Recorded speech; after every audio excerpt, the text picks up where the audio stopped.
They're little guys. These are little ape men. So, they're actually only about 4 feet tall. So they're like, imagine them to be like, if you remember the Land of the Lost, what was his name? Chaka. They're little, like, I don't know, with maybe somewhat intelligent chimpanzee type creatures. One thing about playing Hyperborea is I've definitely been collecting the various, ape men and carnivorous apes and four-armed apes and all the apes. You need all the apes. So Friday, Friday, Friday, Friday, Friday, Friday.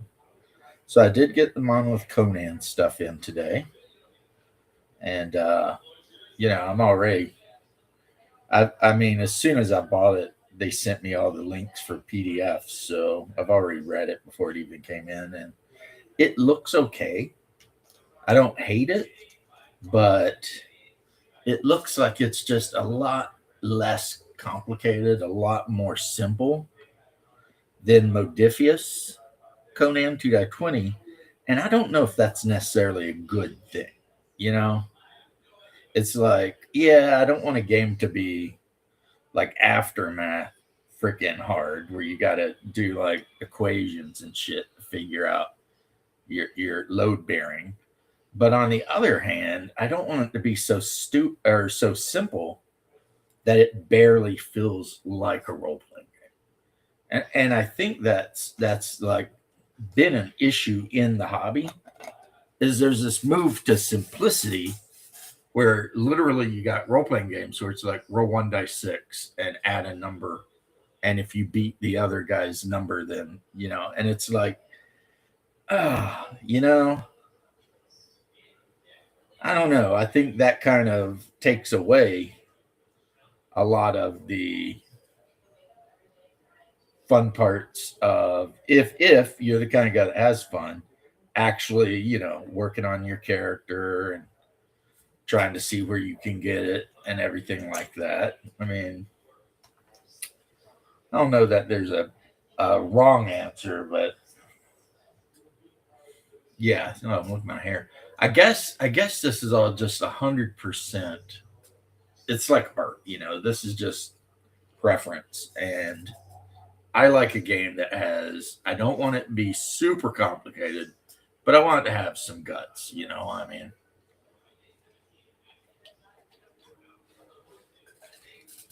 I don't want to play a game that's just so simple that at the end of the day, see the problem with an oversimple game is it really makes the game about luck. It's the luck of the roll, right? And the more you add to that, the more the players can try to mitigate the luck of the roll. And then that's how you end up with a good fighter, that's actually in old school D&D, let's say. Um, First off, it was on a 1 or a 20 sided, which means there's a lot more variable there, but there were a lot of like attributes and things that could really matter, right? In some of these really simple dice six games, there's not that much that actually changes stuff. So it's just, I mean, I guess I'm kind of saying it's too simple. Games can be too simple. Simplicity is not always what you want. Sometimes you want a game that actually the players might have to actually learn how to play. And I think the games where the players actually have to learn how to play the game, I think those are probably the games that will last longer. as far as maintaining player um, interest. You know, if the game is really simple, I don't know that it will maintain player interest. You're right. I mean, once the players have done everything they feel like they can do in the game, they're probably gonna want to play some other game. And whereas if the game has a lot of little moving parts, like Traveler's a great example. You know, a lot of little things that can be kind of messed with here and there. I think that's gonna Ear Trumpet. How you doing, brother? I think that's going to keep the players interested in the actual game longer. Now, I don't know if that's true, but that's what I think. Uh, I'm still organizing my miniatures by type. So, like, I've got this one big box here, and that's where all the wizards go in one section. And all the barbarians. I got a lot of wizards. Geez, what am I doing with all these wizards, right? Right. But yeah, so I'm putting all the wizards in one section and doing good. Good. Yeah, I was just opining on the fact that I think games can be too simple. And the reason for that is I got the Monolith Conan game, the role playing game, finally. It's only took like years, but I finally got it. And I'm not saying that it's necessarily a game breaker for me, but I do kind of feel like the Monolith version of the game oversimplifies stuff that Modiphius's version actually did better. And so that kind of puts me in this spot where I'm like, oh man. I mean, am I sad I got it? No, I'm not sad I got it. It came with an amazing map. It came with all kinds of cool stuff. I am totally glad I bought it. But I don't think I'll ever play it. And I'm not sure that I like it more than I like 2-20. I liked, though it could be complicated if people didn't pay attention. Conan 2-20 had the skill trees, and I liked them. You could actually sit down and be like, I want my character to be able to do X. And like as an example, you could say, I want my archer to be able to shoot a volley of arrows that can hit multiple people.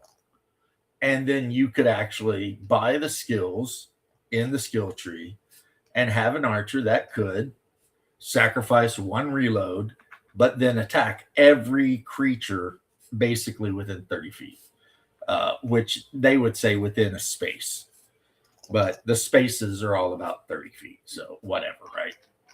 It's like, it's the same exact movement system, just presented differently.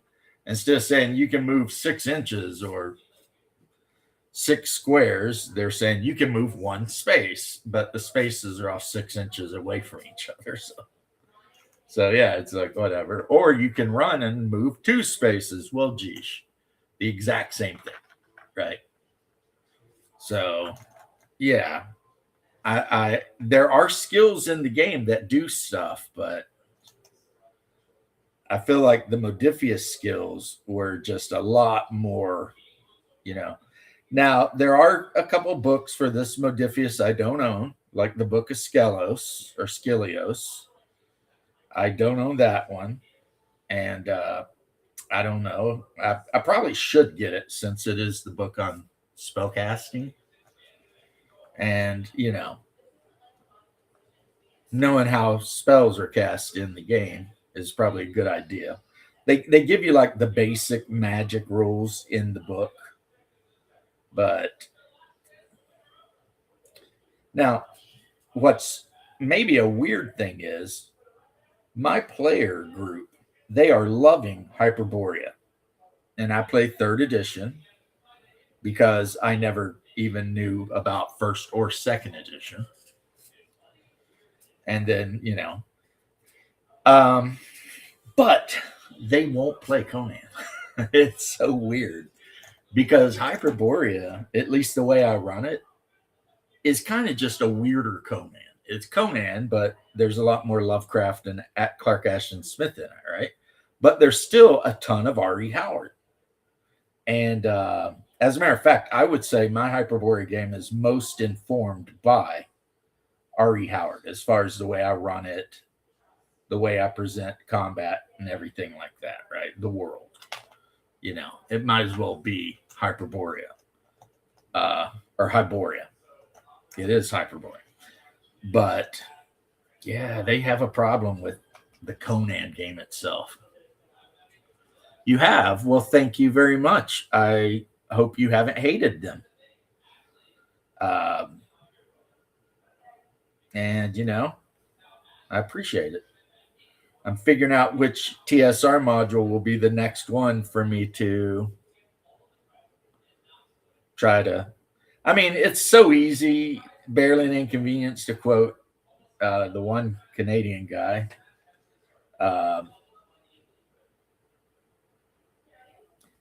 That it's kind of like a whatever. That whole series, Will It Hyperborea?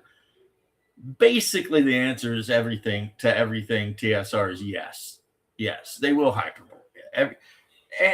As I would have expected, to be brutally honest. I mean, old school TSR, BX, and advanced D&D, of course it's playable with Hyperborea. I mean, how could it not be? I think what I wanted to do is I wanted to go over it and be like, okay, does it fit in the setting of Hyperborea? And the answer to that is, for the most part, yeah. Most of them do. I mean, some of them more than others, but, you know, like Lost City, Forbidden City, pretty much anything that has to do with an old city full of, you know, degenerate humans or whatever is going to be right there, you know. I mean, that's Conan. Oh, there's my pupper. That is Conan and Lovecraft to the frickin' hilt right there. You know what I mean? So a lot of them, yeah, have been very easy. And then the other ones, like the one I did the other day, the Hidden Temple of Tharizdun. Really, all you got to do is change the name of the god and run it. Just run it, you know. The only difficulty is you get the adventure from the gnomes, and there are no gnomes in Hyperborea. But that's easy. So the gnome village is actually full of humans. Bunch of humans that live in that valley. Okay.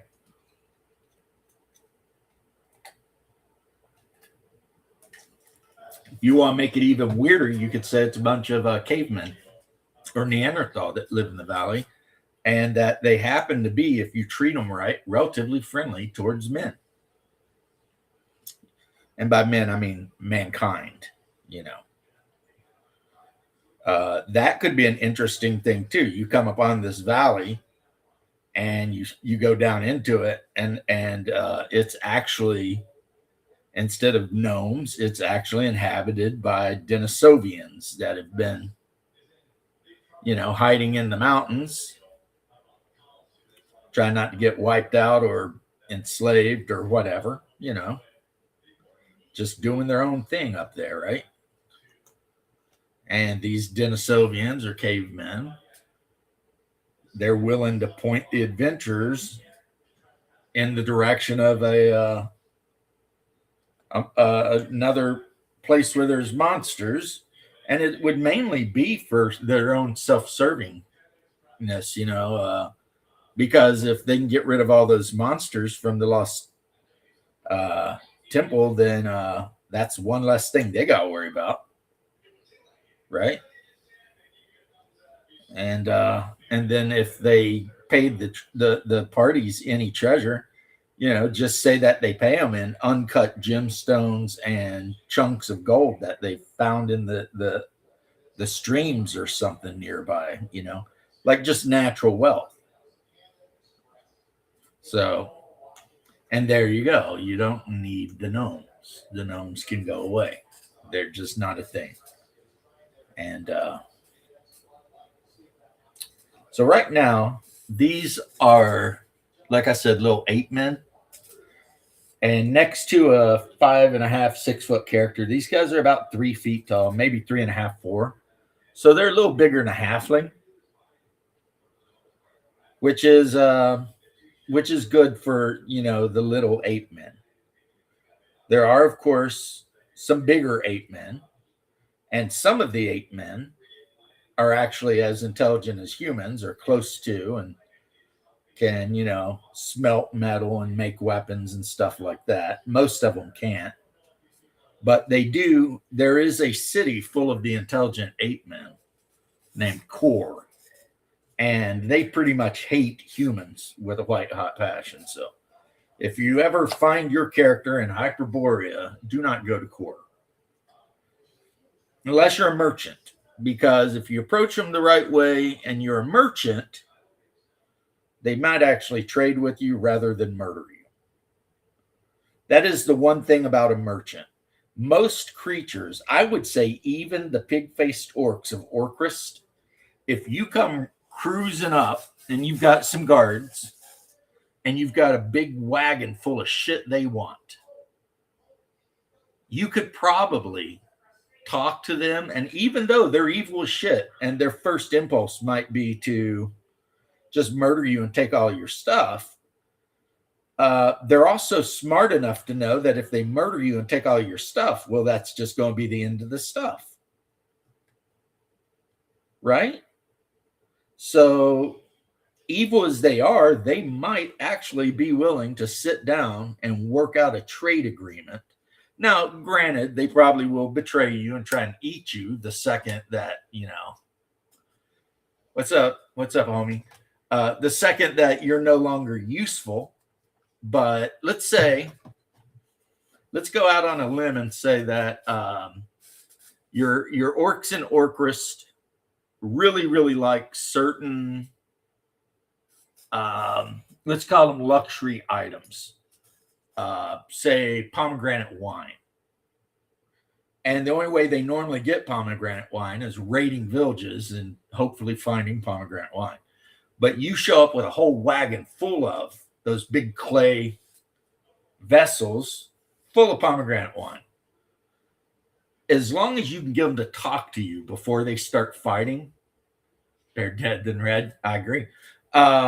You can probably convince them to trade, especially if you tell them that you have tons more of this pomegranate wine and you're willing to bring it to them once on a schedule, right? Even though these are horribly evil bastards that would just as soon eat your face off as look at you, I'm arguing that they're smart enough that they'd be like, we're going to let these merchants live because we want the pomegranate wine. And I think that is why in our actual real world, merchants kind of could go anywhere, because even if they went in front of a tribe, Thracians or something that was really super warlike, there's kind of this unspoken rule about you don't kill the merchants though, because they're too valuable, I said pomegranate wine, but who knows? Those orcs and Orcrists, they could need all kinds of stuff. There could just be stuff that they don't or can't produce. And, and if you really want to be evil, say as the human, you're evil, you could become a slave trader. And I'm sure the orcs in Orcrist would give you whatever they have, which is, I think, mostly raw materials and manufactured goods for an endless train of slaves, because they need slaves. Plus, they'll eat them too. So, work them until they're almost dead, then eat them. I mean, double purpose for the orc, right? And then also, depending on the slave, maybe the demon pigs might actually reproduce with them and make more orcs. Yay! So, yeah. I know that's kind of a weird thing to think about, but, I'm sitting here thinking about the economic systems within a fantasy world, kind of based on the real world. And I am thinking, just to reiterate one more time, because that's how I do, I'm thinking that, a human merchant could probably walk up to the most evil city on the fantasy world, and if they're slick enough to talk real quick, can probably walk away with a trade deal.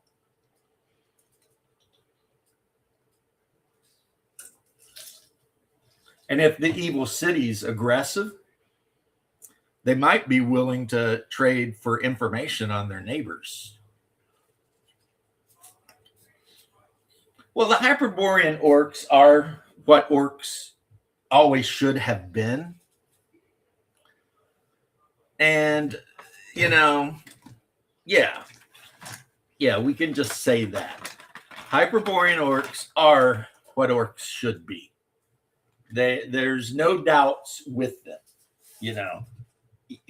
Like anyone who buys into the orcs are green skinned and not evil, they're honorable, whatever, they will not like the Hyperborean orcs. That I can assure you, as my drill sergeant always used to say. Because if you don't know, well, I'm going to tell you about it. Hyperborean orcs are the product of the devil swine, which anyone who used to play old school D&D knows the devil swine, right? And humans. So that's why they have the pig-like appearance. They're literally pretty much, their start was half demons. They are half demons or devils. It doesn't matter. Half infernal creature. And then when they reproduce, they just keep reproducing again these infernal pig-faced monsters. And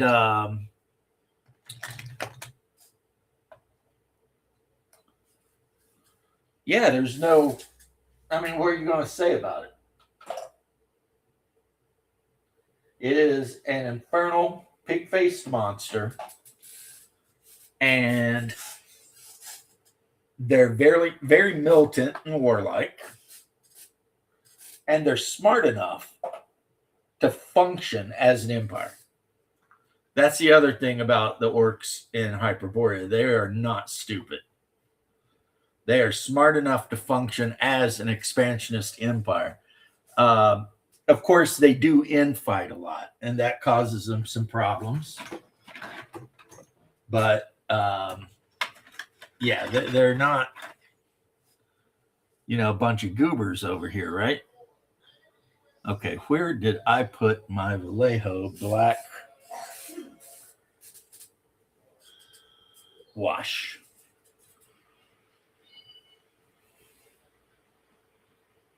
So, the one adventure, the Lost Tomb of Thresden, you end up running into 100 orcs.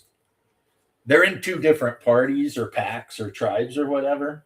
So if the players, aren't completely, just running around chasing butterflies or something, they should be able to deal with it. But even so, it's it's going to be an issue.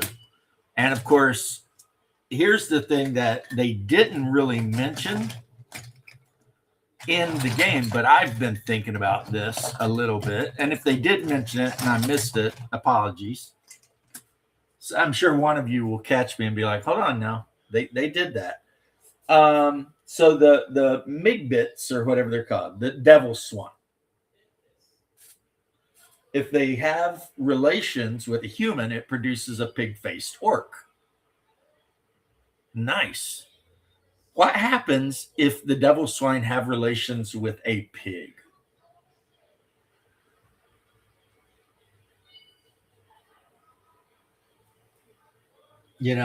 Like a big wild sow or something. I got my Jerusalem cross patches for my BDUs. I've got a rig that I wear when I go to the range. for my magazines has got the Velcro grab. Put that on there, right? I only have 2, and I just got the second one in. So there he is. Now I do have, for Crabmen, I have like 10 of them that are 3D prints. I don't know where I put them. They're in one of my boxes because I'm organizing. And they're pretty cool. I mean, they're pretty cool, but they're smaller. So I might have to use them as either lesser Crabmen or use these big ones as like big Crabmen. Evil Bacon, yes.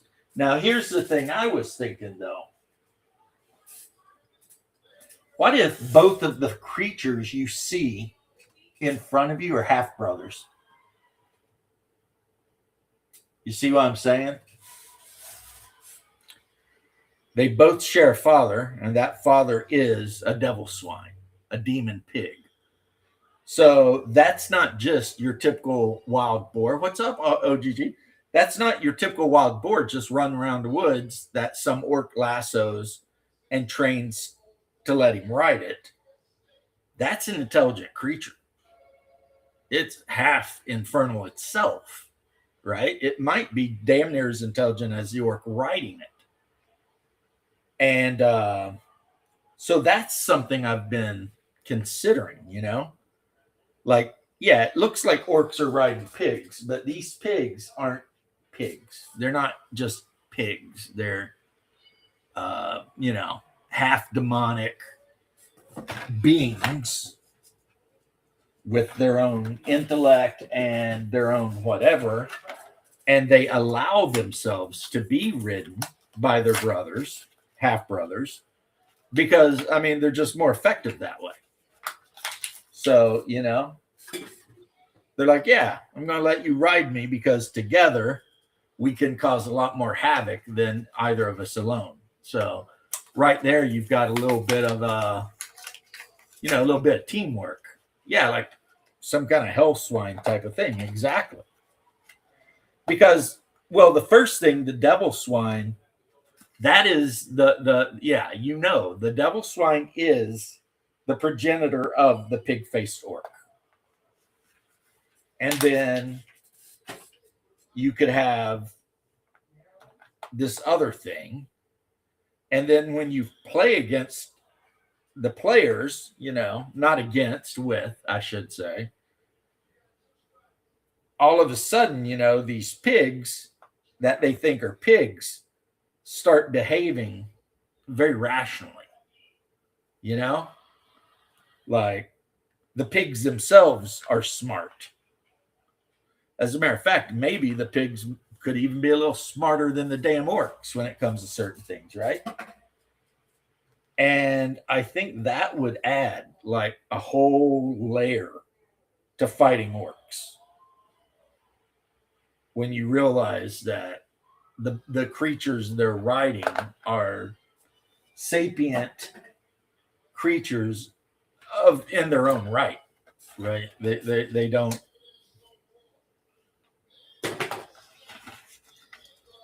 They're not just animals.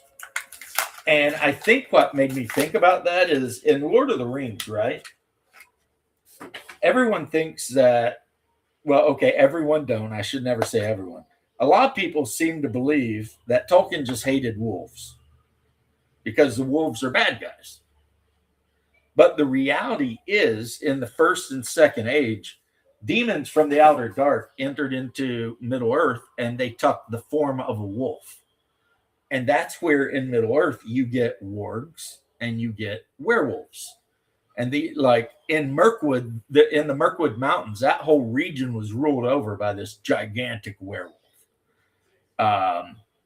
And I think Sauron himself had a gigantic werewolf as like a henchman or something. And it ended up getting killed by a gigantic dog that belonged to one of the Aesir, the Vanir, or whatever. So, whatever, right? The point being then that I thought about that, and then I thought, okay, like that, but with pigs, right?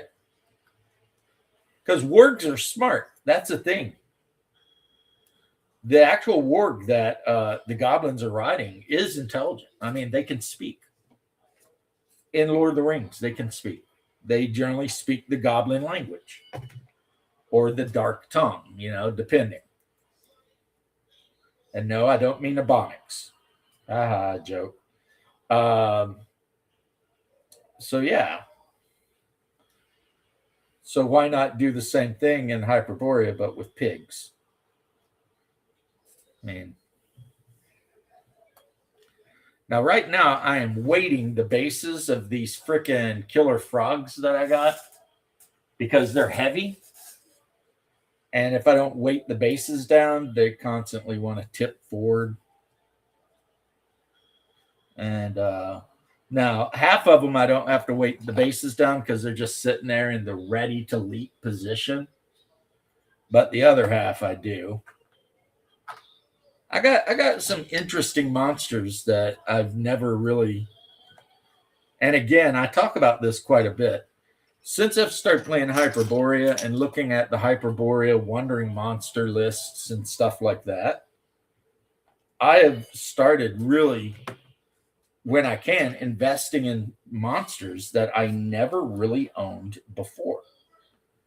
Like killer frogs, giant crabs, not so giant crabs.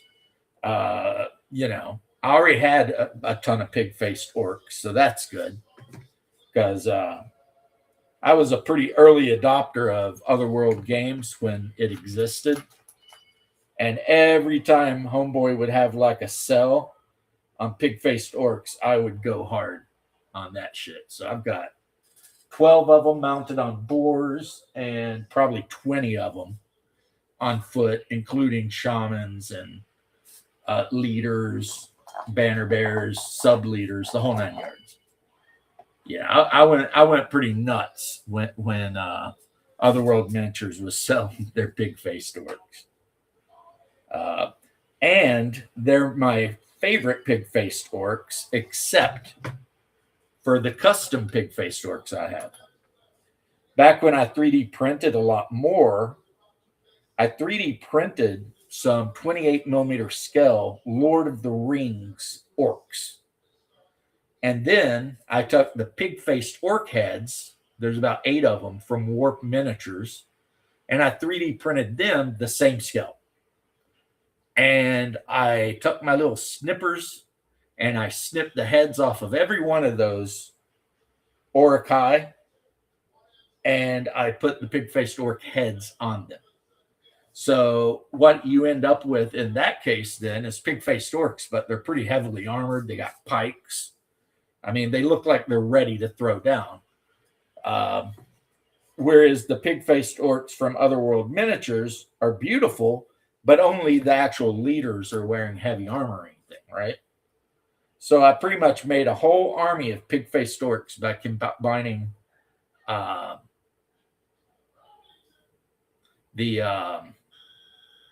like I said, I combined the bodies of Middle-earth style orcs and the heads of pig-faced orcs. Reaper's new orcs, because I look at Reaper at least once or twice a week. I forget the name of them, but they got kind of like the cool dish helmet, and they actually look really cool. I will give them that.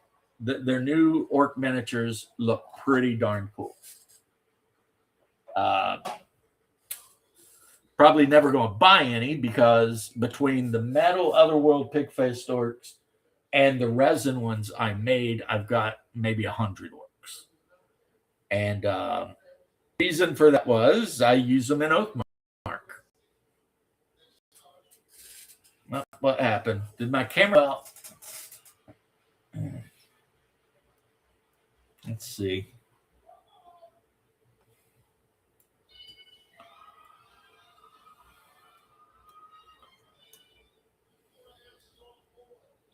All right, it's saying. Yeah, that was weird.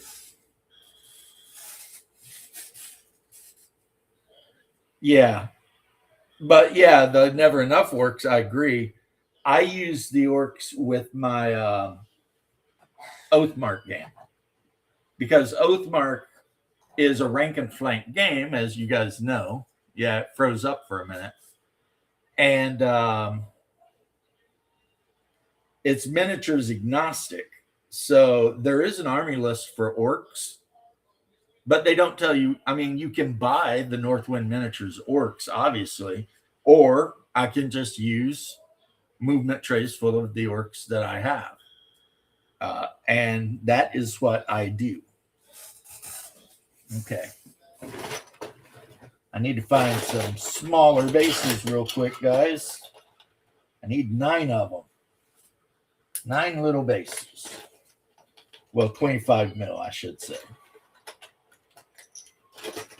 Tell you what, I am so glad that everything started going to 25 mil instead of the 20 mil squares. God. The worst thing about playing Warhammer Fantasy was trying to rank up shit on 20 mil bases. It was ridiculous, you know? Nothing ever wanted to rank up correctly. And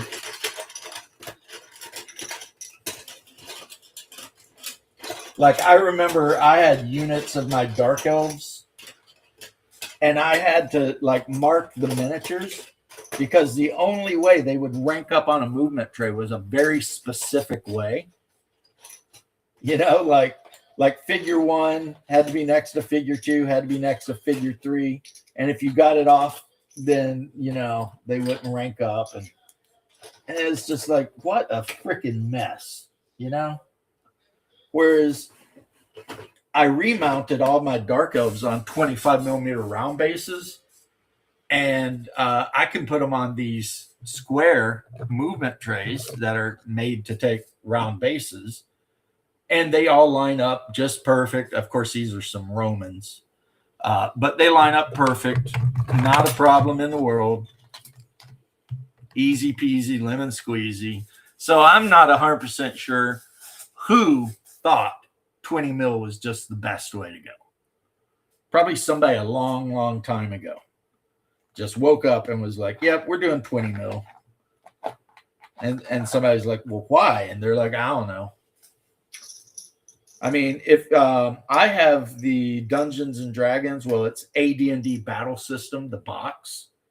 And then I have the book too, the 2nd edition book. And they're the same way. They want to mount all the infantry on 20 mil for a single. And then if you mount them in rows, then you will have like, it'll be 20 mil wide, and then however many figures times 20 mil long, because they like multi-basing in that game. And if I like the battle system rule set, but I'm telling you right now, if I were ever going to play it, I would up the freaking, everything would go up by 5. So the 20 mil would be 25. The 25 would be 30. The 30 would be whatever. Horses would not be on 20 by 40 bases. They'd be on at least 25 by 50s. Because I have learned my lesson with Warhammer about that shit. Now, Baron's War, which is another rank and flank game, skirmish game that I absolutely love, does exactly what I'm saying. You know, the knights are all mounted on these big oval bases. Infantry are all mounted on, 25 mil. Your leader can be mounted on a big base, but only if you want to put like his banner bearer on the same base as him, which I'm not going to do, but you could, And yeah, so like, come on, man. Why? But yeah, bow system is basically chainmail, but a little bit better, defined, a little bit better, like laid out. Now I've got the other system that Gygax and I think Perrin came up with called Sword and Sorcery or something like that. And that game is kind of wild because when two units clash, not what they say, but what I say, and a clash, of course, is when the units hit, you do the math and then you remove X amount of casualties from both, just depending. There's not, like, you don't roll for it. Whereas in Bow System, you know, roll and whatever. So Bow System's actually got a scale. It's like 1 inch is 100 feet or some shit. I don't know. I'd have to relook at it, but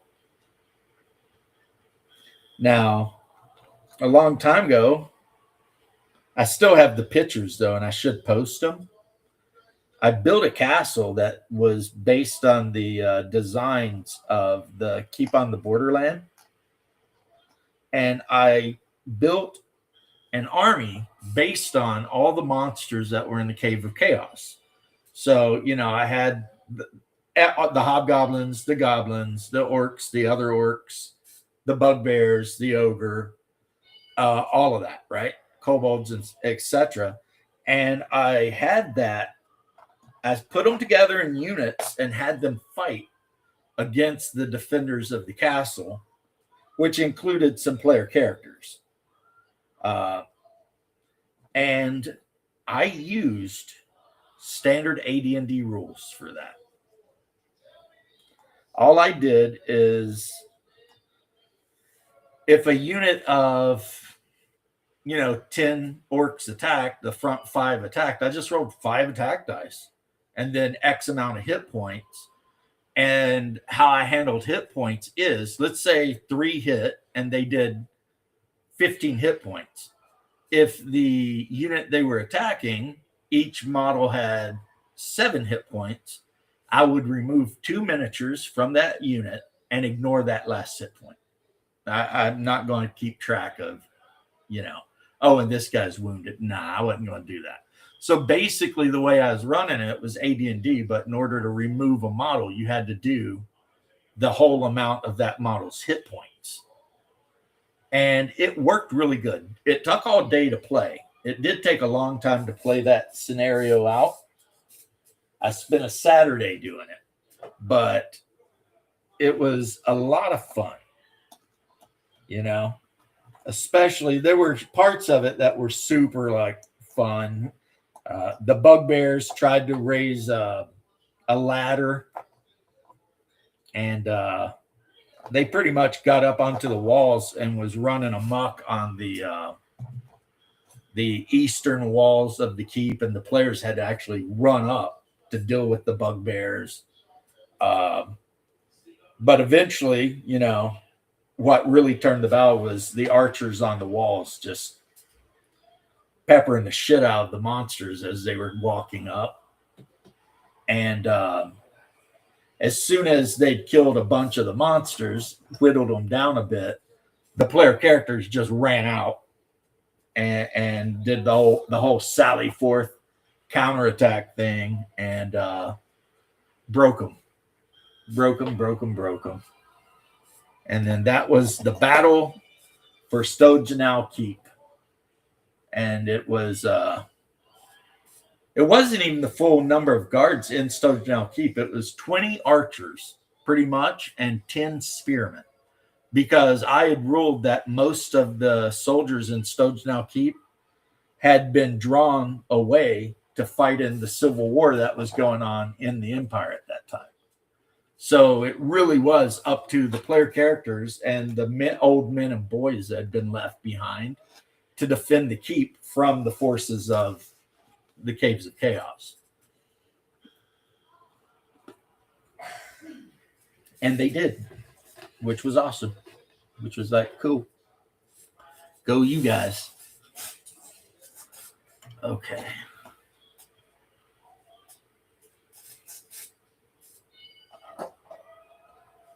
I love this figure. I think if I were going to play a character, in Hyperborea, this would be a figure I would think about playing. Now, I know you guys won't be able to see him really good, right? But it's basically Michael Myers, except he's wearing a big leather gambeson and he's got two blades, right? So I would make him, probably he'd be a worshiper of, I don't know which deity, maybe Thaumaturga or something. And I'd make him a straight up fighter, and I would set him up to be good at dual wielding.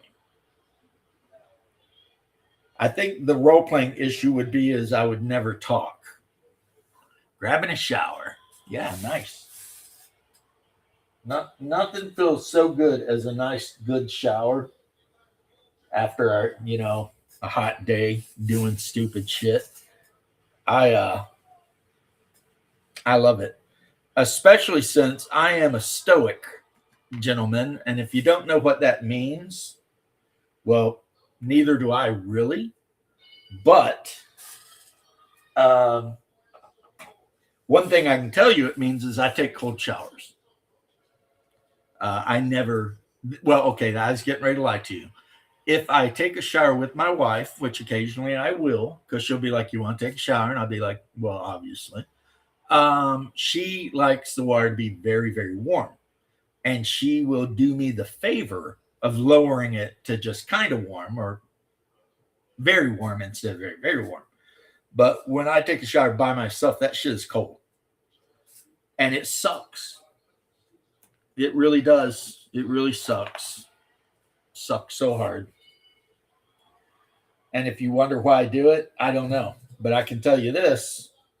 When I step out of that cold shower and start toweling off and shit, I feel amazing. I feel amazing.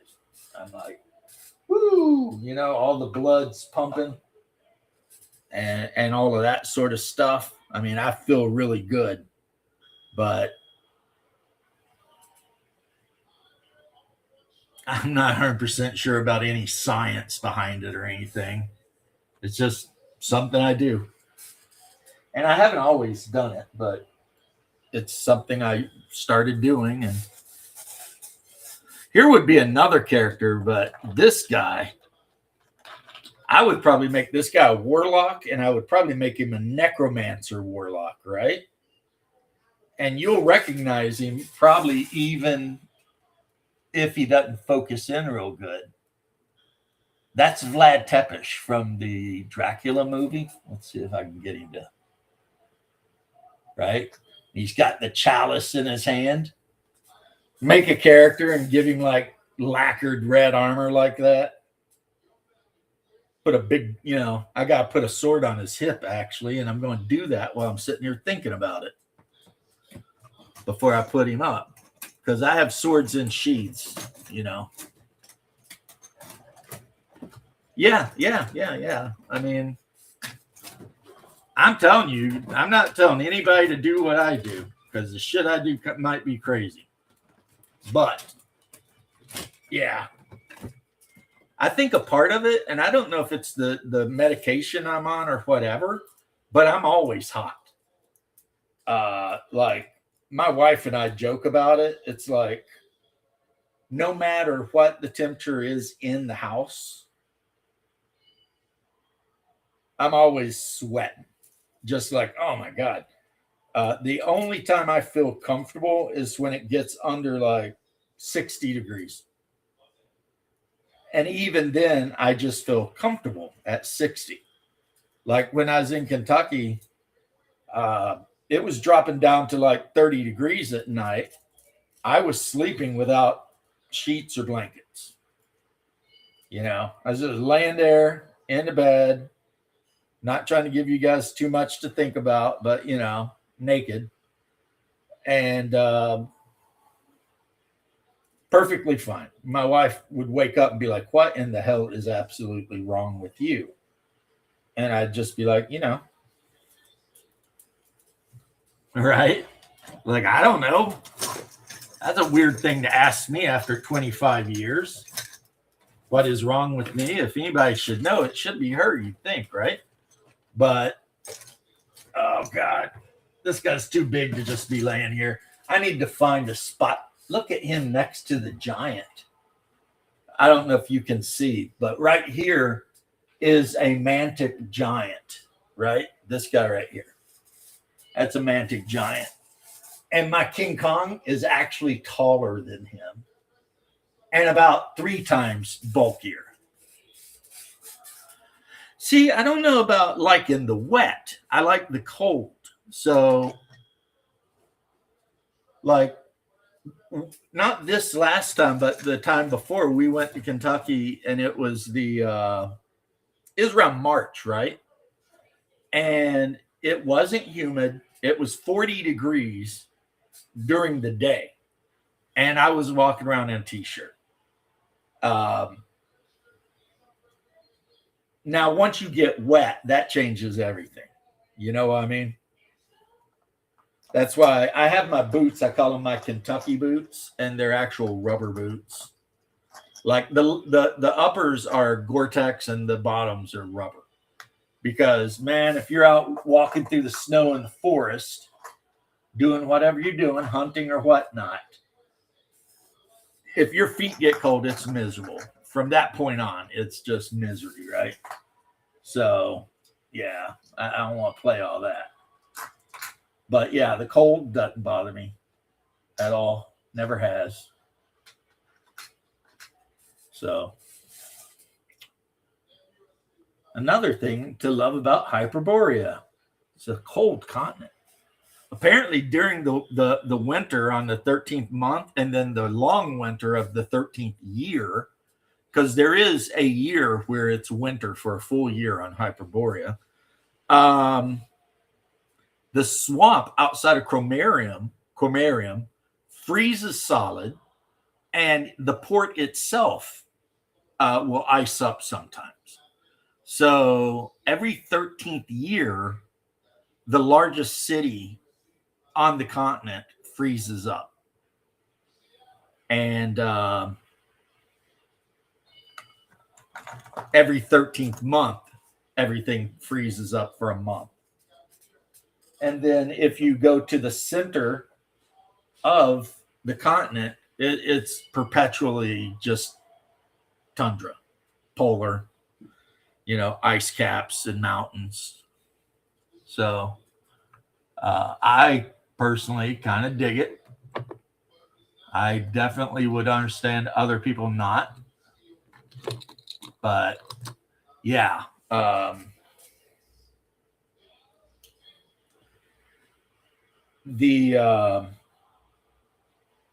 What is it? Hyperborea has a very strange calendar that runs on a 13-month cycle, but that 13-month cycle is further done up by a 13-year cycle.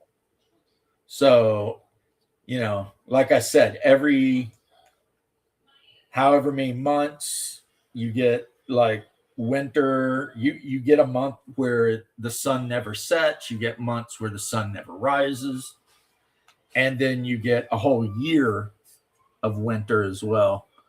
So, some people might not care for that. I think it's very interesting, but then again, I'm a nerd for shit like that. It makes the game, like, every now and then, just to remind the players that they are not on an Earth type place. Every now and then, I will just point out when I'm describing the outdoors to them, I'll point out how everything has a subtle, slightly reddish tinge to it. And, and that reminds them that a lot of the light that hits Hyperborea is coming from a red giant, which is our star, but millions of years in the future after it's become a red giant. And so, it does cast a kind of a reddish tinge on everything. And then, of course, you also have light that is reflected off of Saturn. So, Uh, cool, right? At least that's what I think. Cool. I'm like, all right.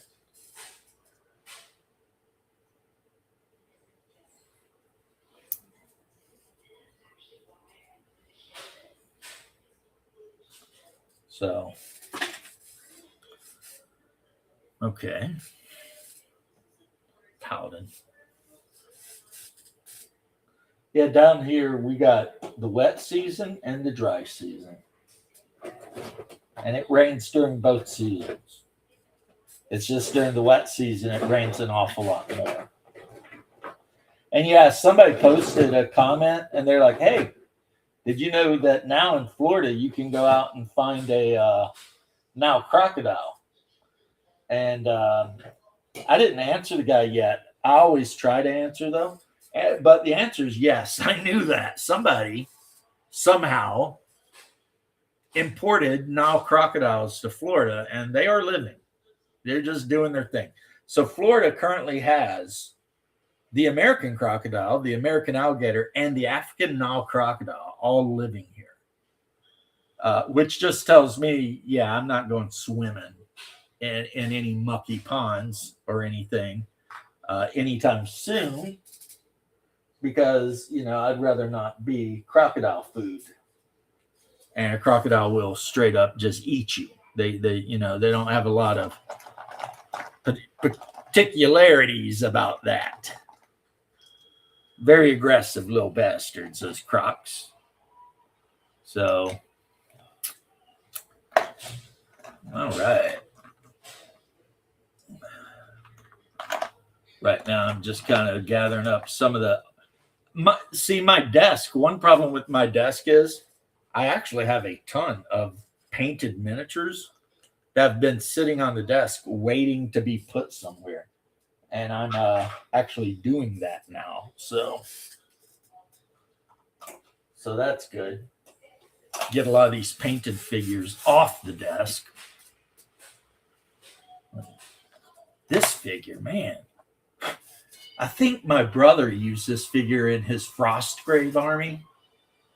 Such a wild figure. And I believe this is made from the Frostgrave parts. I'm not sure.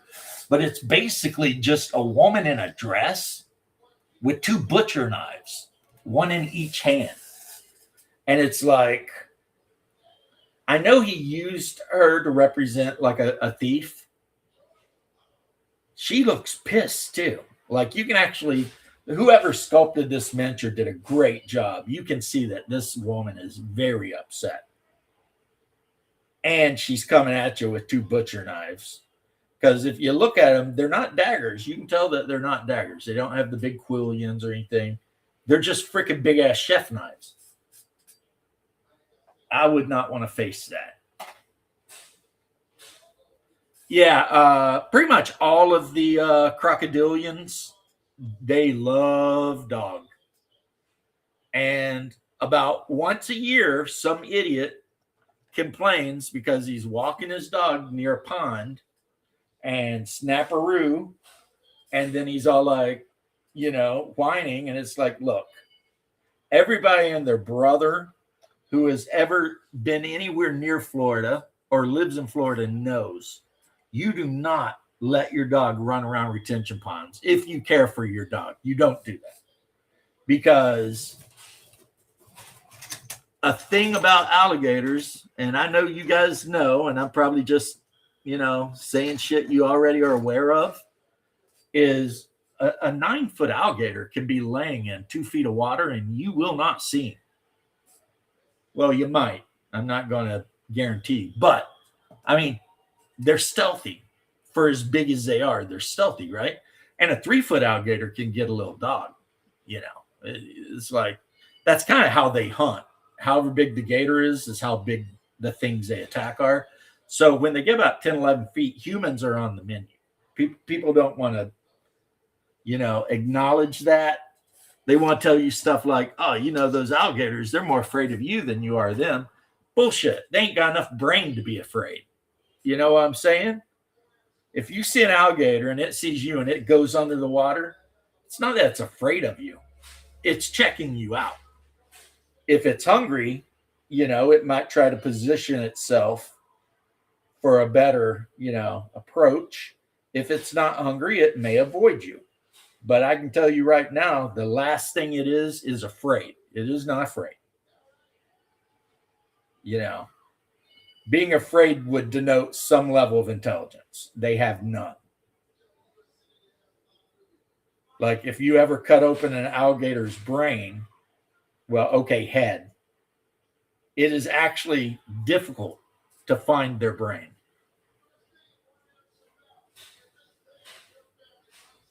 Yeah, they're idiots too. Kind of like that. Okay, look, I don't think this is cool, and I hope nobody thinks I think this is cool. But those tourists that came down to Disney and let their very young child play by the retention pond, wherein there was a giant freaking sign that said, "Do not let children or dogs near retention pond." And unfortunately, their kid got taken. And that, again, I think that's a horrible thing. I'm very sorry that it happened. I wouldn't wish that on anybody to lose a child. And yet, of course, I'm going to say, but there was a sign. It's like, I know you're a tourist. I know you're super excited to be at Disney World, the funnest place on the planet, and all that bullshit. Yeah, it's the size of a peanut surrounded by a big glob of fat. So you literally have to dig through the fat to figure out which lump of the fat is the actual brain. And a lot of people have a hard time, figuring out which is, because the head is just full of fat. And somewhere in all that fat is its actual brain. And it's just like, good luck, right? But anyway, the point is that has actually happened down here, guys. Tourists come down, and I guess if you're from Michigan or something, you vacation on the Great Lakes, you really aren't worried about anything freaking snapping your kids up, right? As long as they don't go in the water and then get sucked under by an undertow or something, because I've heard that's a thing in some parts of the Great Lakes. But they don't understand when they come to Florida that this isn't like the rest of North America. This is like if Australia had a baby and that baby decided to move to America. It's like, you can't just let things run amok around here. We have animals that will eat you. Many of them. That's also the other thing.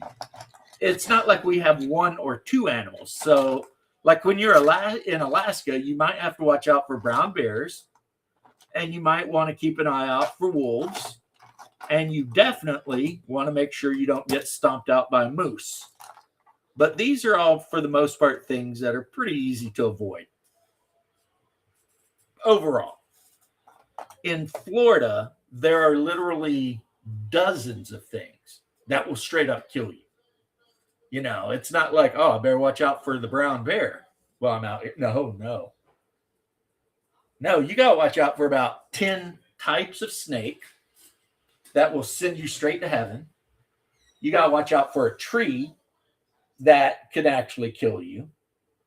Then you got to watch out for all of the crocodilians, the herpes monkeys, the meth heads.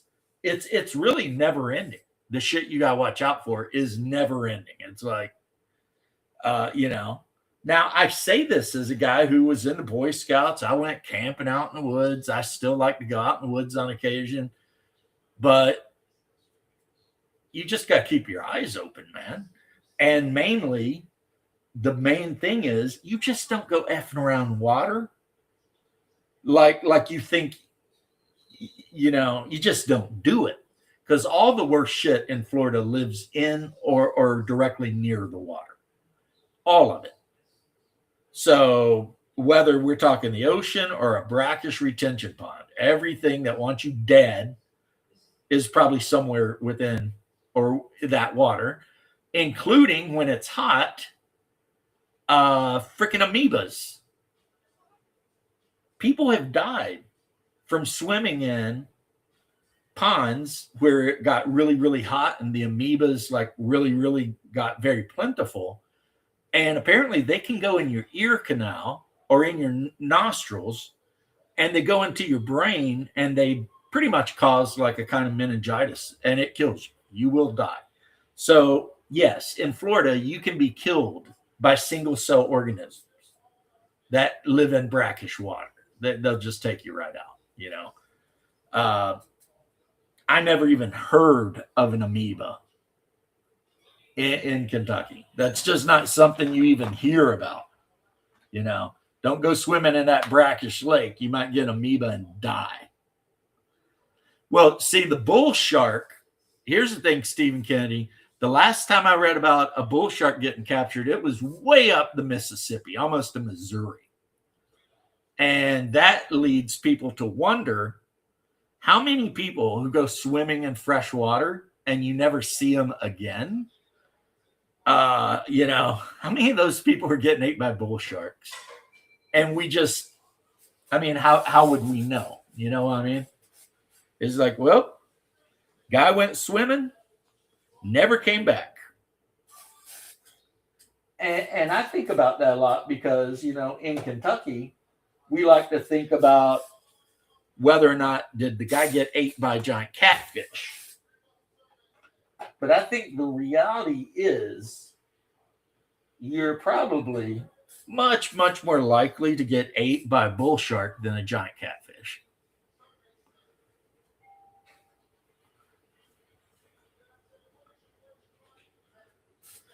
Yep. See, most snakes down here are exactly like that too, OGG. There's one kind of snake we have down here, which I think is you know, all over the South. And it's the cottonmouth or water moccasin. Water moccasins, for whatever reason, wake up every morning and choose violence. Every morning. This is a snake that if you wander up on it, it will chase you. You will have to run from that bastard. It comes for it. So, yeah, you definitely want to be aware of the water moccasin. And what makes it even more shitty is water moccasins live in the water and they will hit on fish bait. So you might be out in your canoe or something on the lake fishing and pull it up, and it'll be a 3-foot water moccasin. And it's like all you can do is just cut the line and hope it don't try and jump in the boat with you, right? But rattlesnakes and shit like that, they really don't want no beef. We've got a few rattlesnakes down here, like I think 4 types. Pine rattlers, eastern diamondbacks, pygmy rattlers, and sand rattlers, I think. They don't want beef with you, you know. That's why they rattle. They're trying to say, look, bro, be about your way, you know. But freaking water moccasin wants problems. It's like that meme, you know, where the African guy's like, I do not want peace. I want only problems. That is a water moccasin. They are aggressive as shit. Yeah. See, the snake that we see a lot where I live in Kentucky, we've got 2 kinds I see a lot. Copperheads and pine rattlers. Especially, again, if you're climbing the mountain like I did recently during certain parts of the year, I mean, man, you got to watch out because the pine rattlers will be laying in the deadfall, in the leaves and shit. And when you hear them, yeah, that's when you stop, look around, back up. And yeah, copperheads all over the damn place. I've never really been afraid of a copperhead so much. Pine rattlers are a lot scarier because, like I just said, when you encounter them, you generally don't know where they are exactly. You hear it, and then you're like, okay, and they're very well camouflaged. So when they're laying in all that dead oak leaves and shit like that, they can be 6 feet away from you and you may not see them. And again, they don't want to bite your ass, but they will. If you put them in a position, they will. And and copperheads can be pretty mean. A copperhead can get pretty frisky. If you mess with them, they'll come after you. Yeah. That is a thing. Luckily, when we make our wood piles, we make them in the spring and we put them underneath a cover so they can dry out and not get rained on. So by the time we need to go out to the wood pile to grab wood, it's winter time. And if there's any snakes in there, like as soon as they're revealed, they're already hibernating and all like jacked up. So you ain't got to worry about them so much. But you are right. Now, one of my favorite things to do, my brother and I did this all the time, would be to go down. We had a creek that ran right down the bottom of the holler near our house. And we would go down there, tipping flat rocks over in the creek and catching crawfish. We never ate them, but we would just capture them and look at them and be like, oh, look at this one, see who could get the biggest one. But yeah, now my brother, he does eat crawfish. He will eat mud bugs. I never did, but I was always so interested in them. And the other thing, and I think this is a northern thing, so you northerners will know about it too. The bullfrogs in Kentucky get like a foot long. I mean, with their legs extended, they are freaking huge. And so it was always fun to go out and try and catch a big-ass bullfrog. Hey, what's up, Daniel? Sorry, I'm having trouble connecting to the internet. It looks like an issue with the router and Echo device, so try restarting them. Yep. Unplug both of them, then plug the router back in. Wait 30 seconds. My Echo device has been disconnected from the internet for like 4 months. And every now and then it'll just wake up and be like, I'm sorry, I'm not connected to the internet. And I know I eventually do need to connect it to the internet. I've just been too freaking kind of lazy to do it lately. It's like, like when I used to sit in here and I didn't stream, but I just would listen to music and paint. I definitely needed that, because I could come in there and sit down and be like, let's hear some, Steely Dan or something like that, right? And just sit here and vibe, freaking paint miniatures. But lately, that's just not really been what I've been doing. So, but yep, we would go tip over flat rocks, grab crayfish out, kick over dead tree and see what's underneath them. And sometimes there could be snakes under there, but sometimes you could find big grub worms.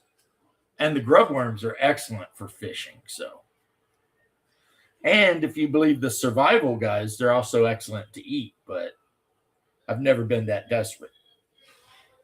So anyway, what I've got in my hand here, I got these from Amazon. They were dirt ass cheap. Let me put the brush down. They are 1 inch tall brick walls. And they were 3D printed, filament printed, which means they take paint great.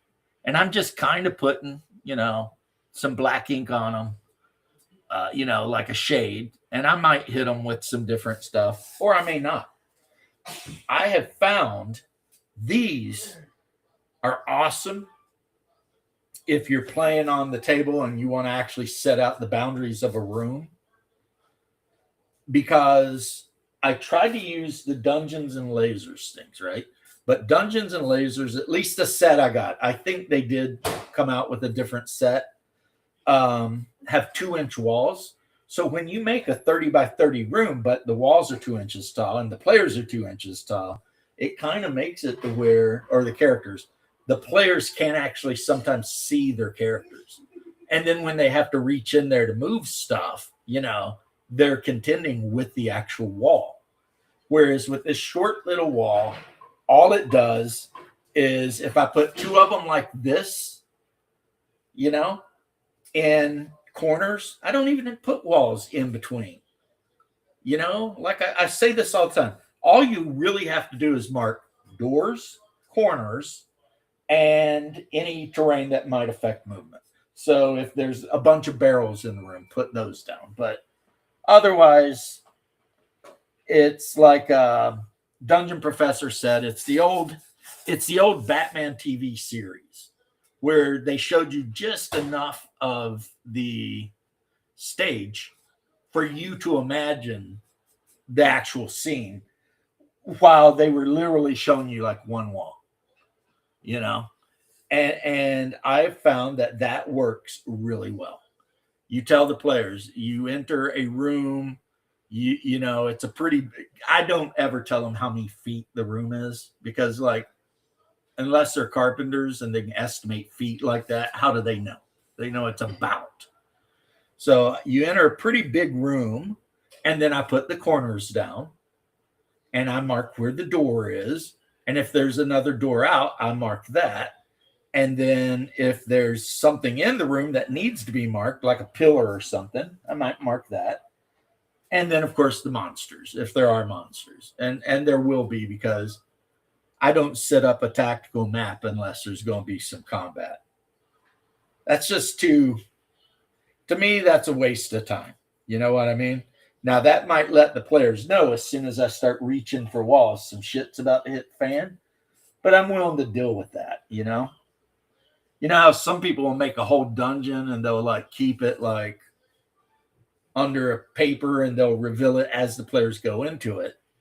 While I think that's very, very cool, I also think that I don't want to do it. That's basically it. I don't want to do that. I would much rather just throw down just enough so that the players can look at it and imagine. You know, if you put just the very basics down, and again, this idea is not necessarily mine. I think I heard this originally from Professor Dungeon Master. You put just enough down so that the players have to fill in the rest with their imagination.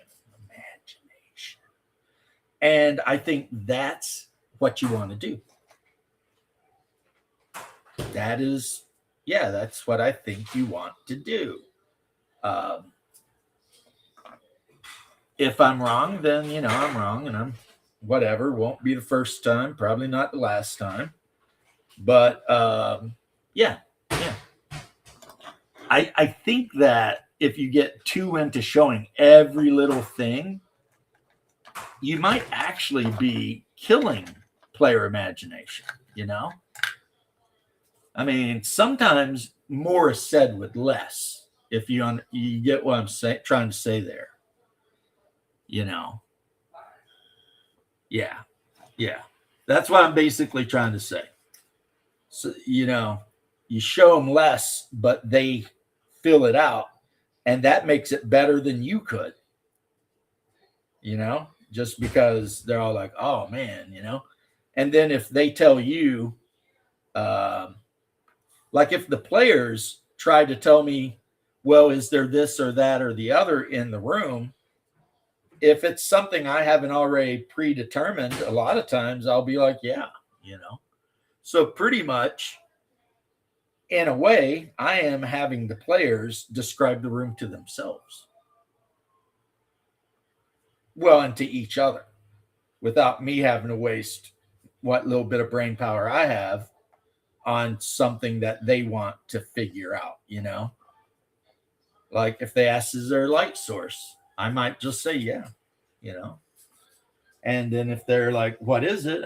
Or I might say there's well, the last dungeon we went into was very well lit, but it was gemstones that were stuck in the wall that were giving off light because they were in an Atlantean tomb.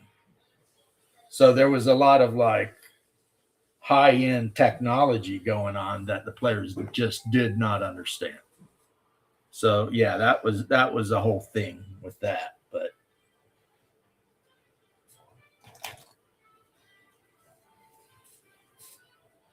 I am missing an alligator.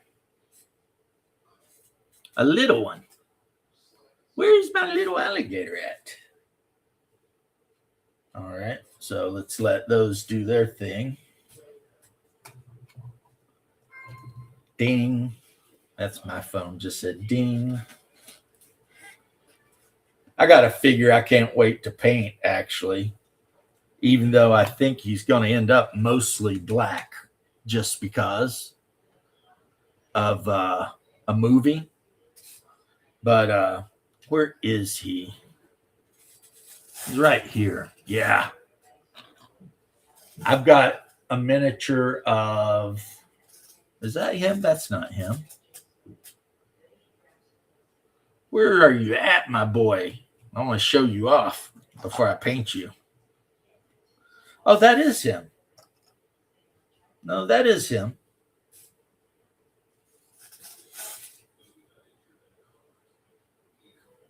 It's Achilles. And like the movie with Brad Pitt, I'm probably going to do all of his armor black. His shield black too. Even his helmet will be black. I will have to look up a picture of him from the movie to decide what color his cloak will be. And the horsehair brush on top of the helmet. But otherwise, yeah, homeboy is just going to be wearing black. And I've got a really good black for it. It's an oily black. So, you know, it kind of looks metallic, but not. And, of course, I picked this guy up mainly, as you know, from listening to me go on about it, because there is a Greek town not entirely that far away from Comorium. You know, a whole town that's just basically Nova Athens kind of thing, right? And ethnically Greek people or Hellenistic people tend to be incredibly common throughout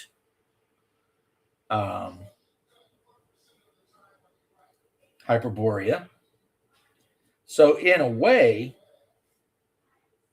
well, not in a way, in theory, I could almost have the players encounter Achilles. And if they were like, but Achilles died at in the Trojan War, I could just say, well, yeah, that's what they say, except the gods love their warlord, don't they? So they didn't let him die. I believe Achilles was a worshiper of, hell, I don't even know. Obviously not Apollo, since he rampaged through the temple of Apollo. But if he was a worshiper of Ares, Ares is a deity worshipped on Hyperborea, even though most people know him as Thaumagogon. But it's Ares. So you could argue that Ares himself made sure that Achilles did not die. Now, this guy right here, I believe, and he's going to be painted up much fancier, and not I believe, I know. This is Agamemnon. You see how his head thing is all like broad and stuff. He's got his sword. I also already painted up Leonidas, and the guy who plays the Greek character in my game will be using Leonidas as his miniature because he plays a Spartan, and you've got Leonidas with the spear and the shield with the lambda on it, and you know, so I painted him up. And then I've got, so here, let's put him together. Here is Agamemnon, and the one guy I just had, where did I put him down? Right here. This is, I believe, Odysseus. And he's kind of pointing, you know, he's got his right hand out, and he's like, hey, you know, check that shit out or something.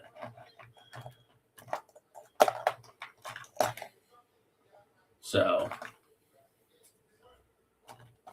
paint them all up. I'll probably base their paint jobs as much as possible on the movie. Okay.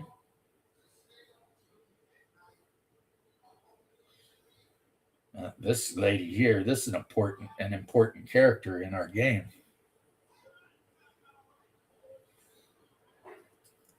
This is the Amazon assassin. And she got a curse that messed her up so bad that it turned the shock of her hair white. So that's why on the miniature, you can see how that shock of hair on the front is white, even though she's black-haired, because she's a Hellenistic. She's an Amazon. So she's technically Greek or Greekish.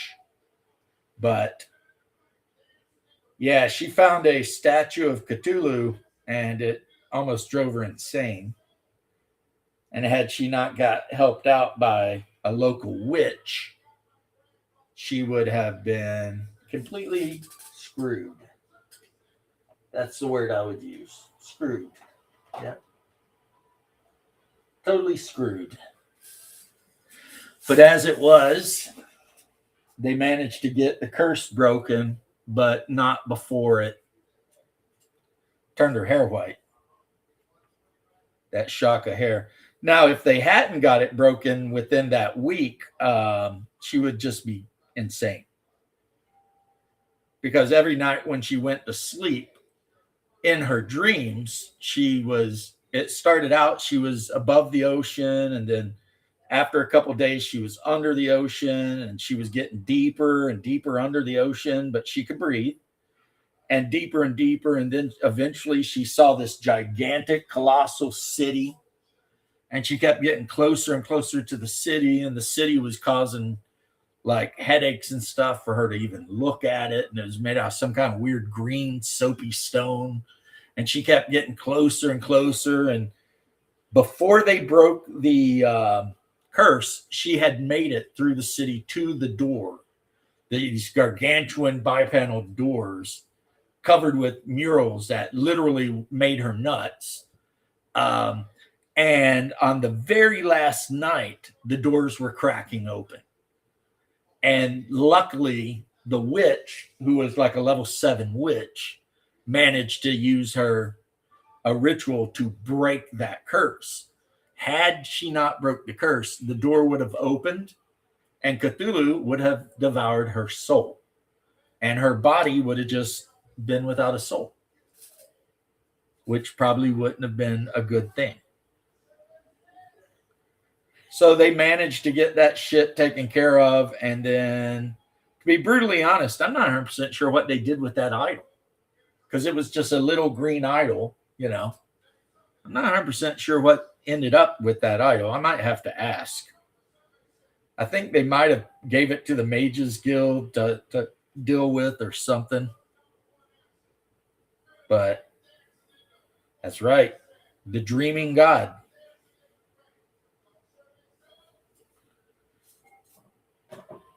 Another deity that exists in Hyperborea, if you want to talk about it, and believe me, I'll talk about whatever you guys want to talk about.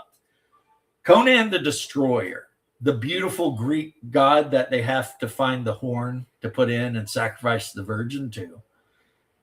That deity exists in Hyperborea and Hyboria and was actually created by Lovecraft. There's a story about a German U-boat that sinks a merchantman ship, and then they find a corpse hanging on the side of the U-boat.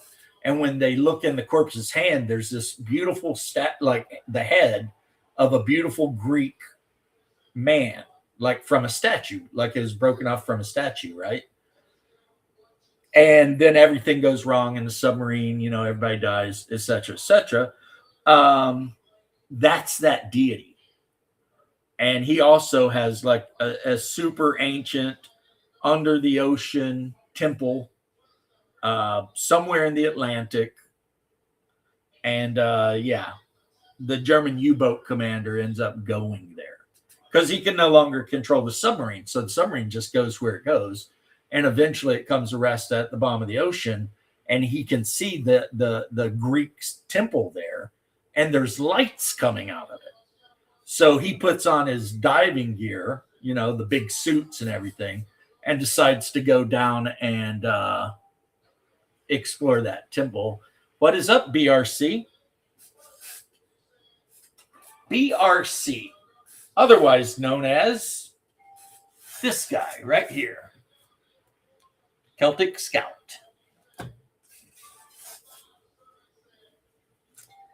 So in case you're not getting it, yes, he is one of my players. He has played in games I've ran off and on for damn near decades at this point. Decades. So how you doing, BRC? I hope you're doing well. Happy birthday, by the way. I know it's very belated, but I saw,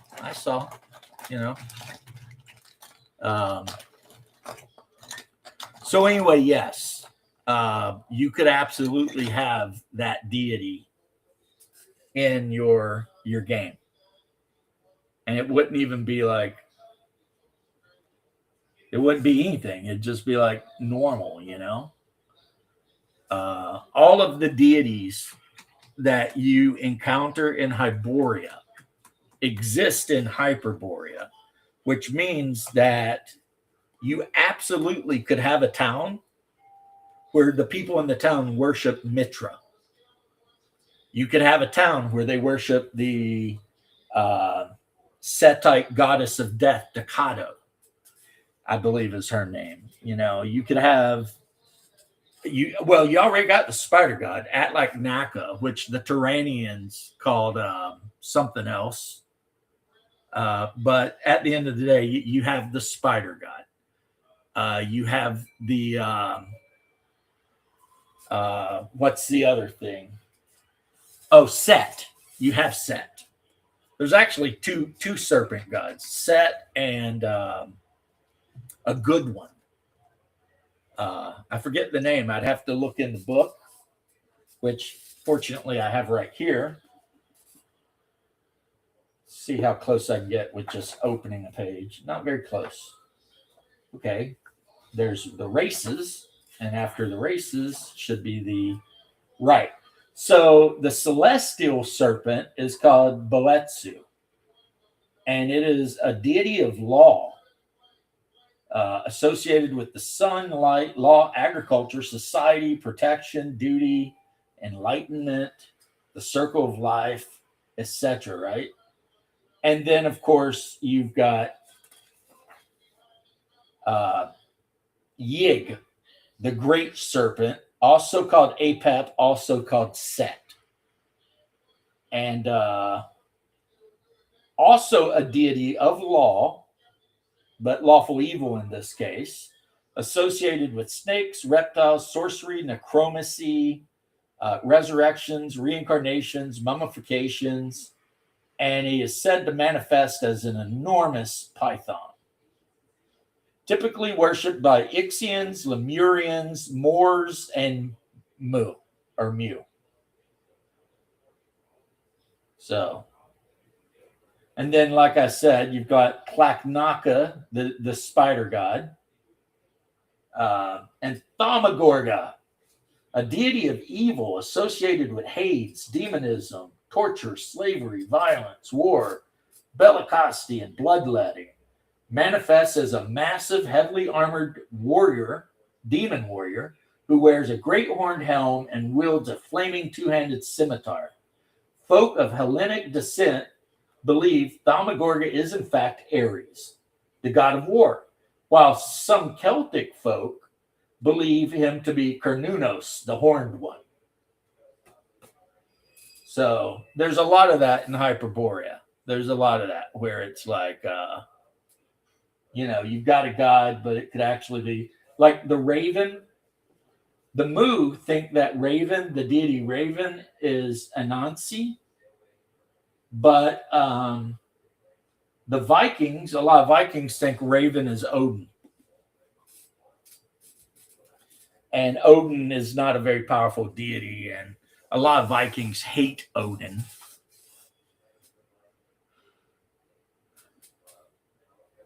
Yeah, yeah. Yeah, BRC over here is the guy who got me into Vampire. Kinda. He is the guy who ran the first game of Werewolf I ever played in. And after that, it was like, forget about it. It was over, after that. I think my first character was like the Egyptian werewolf. I forget what tribe that is, Silent Strider, maybe. But then when I found out there was Irish werewolves, and this is, of course, back when I'd been led to believe I myself was Irish, I immediately switched to the Fianna. Now, if I were going to make a werewolf today, based on my ethnicity, it would be Get. I'd be a Get of Fenris.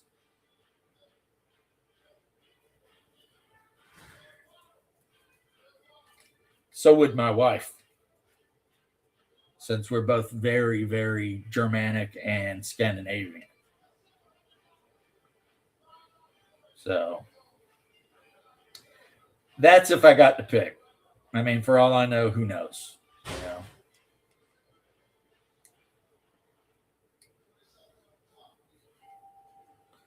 But yeah, that was BRC. I remember when I met that guy, it was like 90 something. And we were at the Coliseum of Comics playing Magic. And he was like, we're just bullshitting around. And we're like, yeah, we live, in St. Cloud or whatever. He's like, oh, so do I. And I was like, cool, man. And he's like, can I get a ride home? And I was like, yeah, of course. He's a lot younger back then. And we just started hanging out after that. It just become a thing. So it's weird, right? You just meet a random dude in the comic shop playing Magic the Gathering. And the next thing you know, you and that dude have been playing role-playing games for like 30 years, or something like that, right? Close to. It's like, funny how that shit happens. Funny how it happens. But, yep. OBRC's character in game has been a lifesaver multiple times. So I will tell you this. If you're going to play in a group in Hyperborea and everybody's trying to figure out what kind of character they want to play, do not sleep on the Ranger or the Scout. They do kind of the same thing in different ways. Don't dare. Because the fact that, like the Scout, gets this huge bonus to not be surprised, tracking, and all this sort of things, I don't even know how many times in our current campaign the Scout has actually saved the player characters from getting freaking just bushwhacked. You know what I mean? Because he is the one that's like, okay, I have all these skills. I'm scouting around. I'm looking. I'm making sure we're not going to get ambushed. And then he rolls his die 12, and sometimes he succeeds. And that's just such a good thing, because like we were talking about on Shadow's show when I was trying to explain modern combat to Shadow, and I think he was just trolling me the whole time. If you get surprised, you're pretty much already on your way to losing. And that might be modern combat, but that's medieval combat too. If you get surprised by a big monster and it gets a round or two to just at its own freedom beat the shit out of you, and you can't do anything but stand there flat-footed and take it, I mean, depending on who gets attacked, that could be a character dead right there. Depending on the character and the monster. I mean, that could be before the group even gets to act, a member of the group is dead. and now everything's effed up, right? Common Man Ranger, I think you told me that too. And you know what? I dig the whole Common Man thing. Everyone at my table chose an actual ethnicity, but I mean, the whole Common Man, that's kind of cool. And if you've got the download, they've got that free download on their webpage, Waifs of the Boreas or Boreas or whatever. You can actually play characters that are from two different ethnicities. So, like your Celt Cimmerian or your Greek Cimmerian or whatever, you know, just the different tribes that live near each other, right? Not that it really does anything except give you a language. It's not like playing a Celt gives you attribute advances or anything like that. I mean, and that's actually a thing I really like about this game, you know. Your race or ethnicity doesn't really, I mean, you know.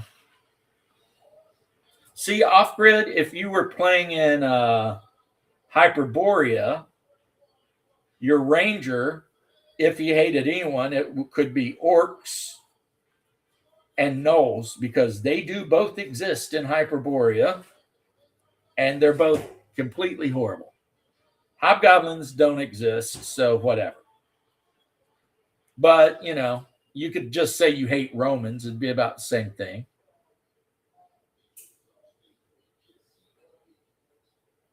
I wouldn't do that though.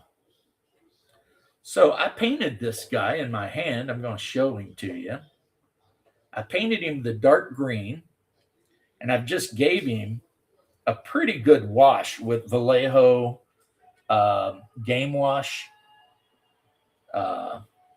Right. You'll notice I haven't painted the mouth or the horn yet.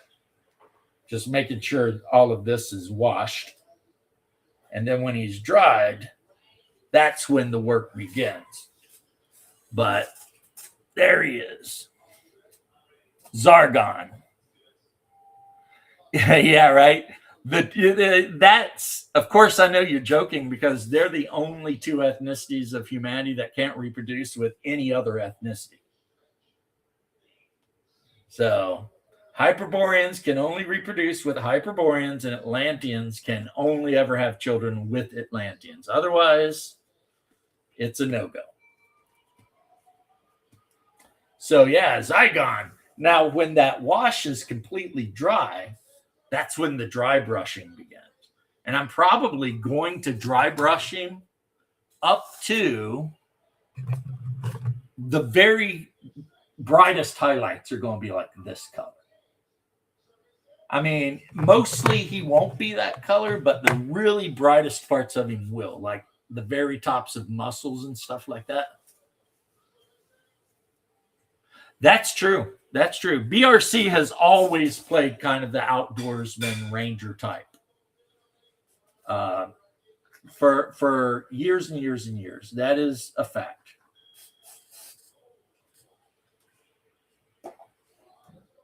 Kind of like how Hungar has always played a cleric almost. And the only time he doesn't play a cleric is when he's playing like a dwarf battle rager. But typically, even sometimes he's playing a dwarf cleric. So, got to bounce. Catch you later, Stephen Kennedy. You have a great one, sir. So, yeah, you know, people get into the swing of what they want to play, and they play it. I personally like playing human fighters. And I know a lot of people talk shit about how boring that is. But you know who's never bored by that? Me. I am never bored by my human fighter. And when people are like, oh, the human fighter, that's so boring, I'm always like, in my mind, I'm always thinking, how? So you're basically going to sit here and tell me Beowulf is boring to you, right? Achilles, Conan, freaking all of these warriors from myth and stories, they're all boring. It's like, get out of here. You know, whatever. Go play an elf, which is what they do. But yeah, I'm not buying into that. The human fighter's boring. Like, no. If anything, the human fighter is the most exciting character. followed closely by the human thief. The human fighter and the human thief are probably the most exciting characters, depending on how you play them. Like if you put a lot of time into really going deep into like their background and all the stuff they're into and everything, then yeah, they're going to be amazing characters. I mean, of course they are. You know? And when I say fighter, or thief, I'm including the subtypes too. So rangers, paladins, whatever. Like I remember when they were coming out, they were making Baldur's Gate, I think. And Wizard of the Coast was pissed off because they put all the different character races and everything in. But then when they looked at their data, the vast majority of players had chose to play human fighters. And they were actually like, come on, guys, play something else. You don't got to play a human fighter. But the players were all like, yeah, F you. I like my human fighter, right? And so I kind of know when I meet somebody and they tell me what kind of character class they play, I kind of just from that can almost make some assumptions about the character or the person. I mean, not the character. Like if I meet a person and they say, I play human thief, I'm like, okay, probably a pretty good person, probably based, I play a human ranger. Okay. Probably a pretty based dude, maybe was in the Boy Scouts.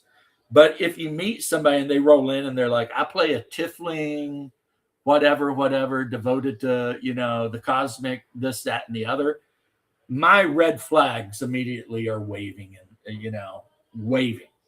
Because I'm sitting here thinking, okay, this player is probably going to be an issue in the campaign because you can almost guarantee they're going to want the spotlight. They're going to be a spotlight hog. You can almost guarantee that because the kind of people who make those weird ass characters like that, they're making it for attention. They want attention, right? They want people to be like, oh, wow, look how freaking weird you are, right? So you're probably going to have issues, not every time, but probably. And they're probably not very based people. They're probably going to be the kind of people that I don't want to argue with about stupid shit. So, yeah, that is a thing. Now, in Hyperborea, because the way the characters are, you're never really going to run into that player. Because that kind of player that wants to play something really weird would be turned off by Hyperborea. The second they open the book and they realize they can only ever play a human, that is going to save you half of your headaches right there. When they realize that they cannot play some cutesy, what do they call it? Big stack goblin or whatever. Or they can't play some half tiefling, half Annecy, whatever, right? As soon as they look in the rule book and they realize that that's not an option, they're probably going to take themselves elsewhere. And like I said, probably for your own good. Now, unlike some people who think that how the players play their character reflects on the actual player, like if they do evil things, they must be evil. I don't believe that. The characters they pick, though, do reflect on the kind of people they are. Like my wife almost always picks a healer. Almost. Why? Because she is a caring, nurturing human being. And she likes to be the healer. She likes to take care of people. Occasionally, she'll play a fighter. And of course, because we're playing Hyperborea, and she had the option of playing a Dane, she chose to play a Dane. Which, pretty much was pretty clear what was getting ready to go on there, right? She's going to play a Viking. Well, what's the most Viking you can play if you've got the right attributes? A berserker. So boom, right? So right off the bat, we already know what's up with that. And the other lady at my table, she always plays a thief. So if she chose anything that wasn't a thief type, I would have been very surprised. Oh, damn, I need to okay. Guys, I got a little while left, and there are 10 minutes before I go. This is Steven already left, unfortunately. Let me hold this up here and see if he'll focus in. Come on, focus in.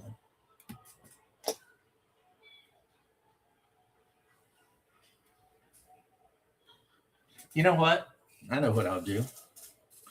I'll just take the camera. You've seen enough of me. I'll just take the camera and hold it down here, and then let me set the thing up that I set the camera on. Look at, see, now you get to see my pile of shame on my desk. Okay, and now let's see if we can get this guy focused. Come on.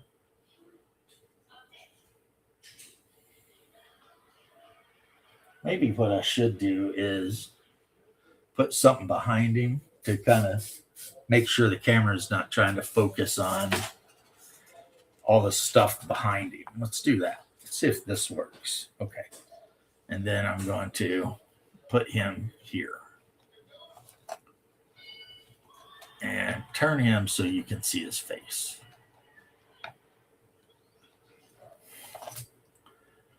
There he is. All right. So as you can see, you see the pig face with the helmet. This is one of the orcs I made using the pig-faced head from Warp Miniatures and then a different body. And of course, this is one of the leaders. That's why he's got a big whip. A big whip. Because, you know, he's going to whip the shit out of some people. Coco Ranger, but you're not. Well, I mean, I'm not saying it's not nice, I guess, to take a break. But my problem is every time I've ever played a game and decided to take a break from the type of character that I always play, at some point, I always just end up playing whatever character I'm playing the way I always play. So it's kind of like I have realized, of course, this, in case you were wondering, is the City of Flan map. The characters, even though no one has responded on the phone yet, I don't think, they're in a port to the north of this town called Falconport. And they were looking at, looking for jobs. And they heard that there's a company of people in Flan that are hiring adventurers to go into the city and try and recover stuff and clear out the city. So either the players will decide that that's something that sounds like a fun day for them, or they'll decide to go do something else. I mean, either way, as the DM, I am ready for whatever they choose to do. Yeah, this is my workplace right now. I actually was bragging a week ago about how I had it all cleaned and shit. And then I literally have like 50 of these bastards sitting here. They're from the Conan game. I bought 2 copies of the box set. I bought the miniatures box, and I bought extra ones because I plan on using these for an Oathmark army. You know, they were cheap, and they will make perfect rank and file infantrymen. So, yeah, unlike my boy Bruce, who actually can keep his desk clean-ish, mine is an absolute wreck. And that's why when you don't see the table, and I'll be like, where's my damn paint? And half the time it's right in front of me, right in front of me. But I can't see it because my work spot is an absolute wreck. It's embarrassing, really, but that's what I've been doing in here, though, is I've been trying to get all of the actual painted, finished miniatures and move them into the containers, get them off of my desk, and I've been trying to get that done. So, and some of the miniatures that just need touch ups, like this guy, he's a cultist. Obviously, the black needs touched up, and that's an easy job since I have Black Templar contrast right in front of me, right? So I can go ahead and just hit him with the Black Templar, let him dry, into the box. And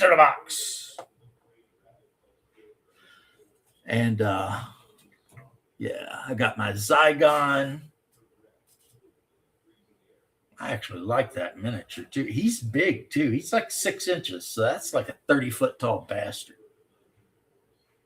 Okay, I don't like that brush. I like this brush better. So, yeah, you actually see me over here muddling around with this. All right. Let's get some black on there. Some black and red. This guy's a cultist of Thaumaturga. Or, I don't know, Marazdin. Could be. Definitely a bad guy cultist.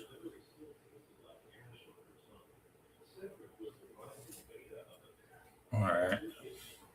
I'm going to give him black hair too, because it's just easier. I've got the paint out. He's going to have black hair. Who knows?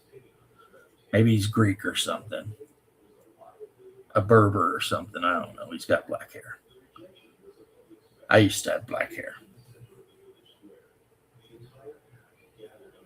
Then I had daughters. And then it went gray really quick.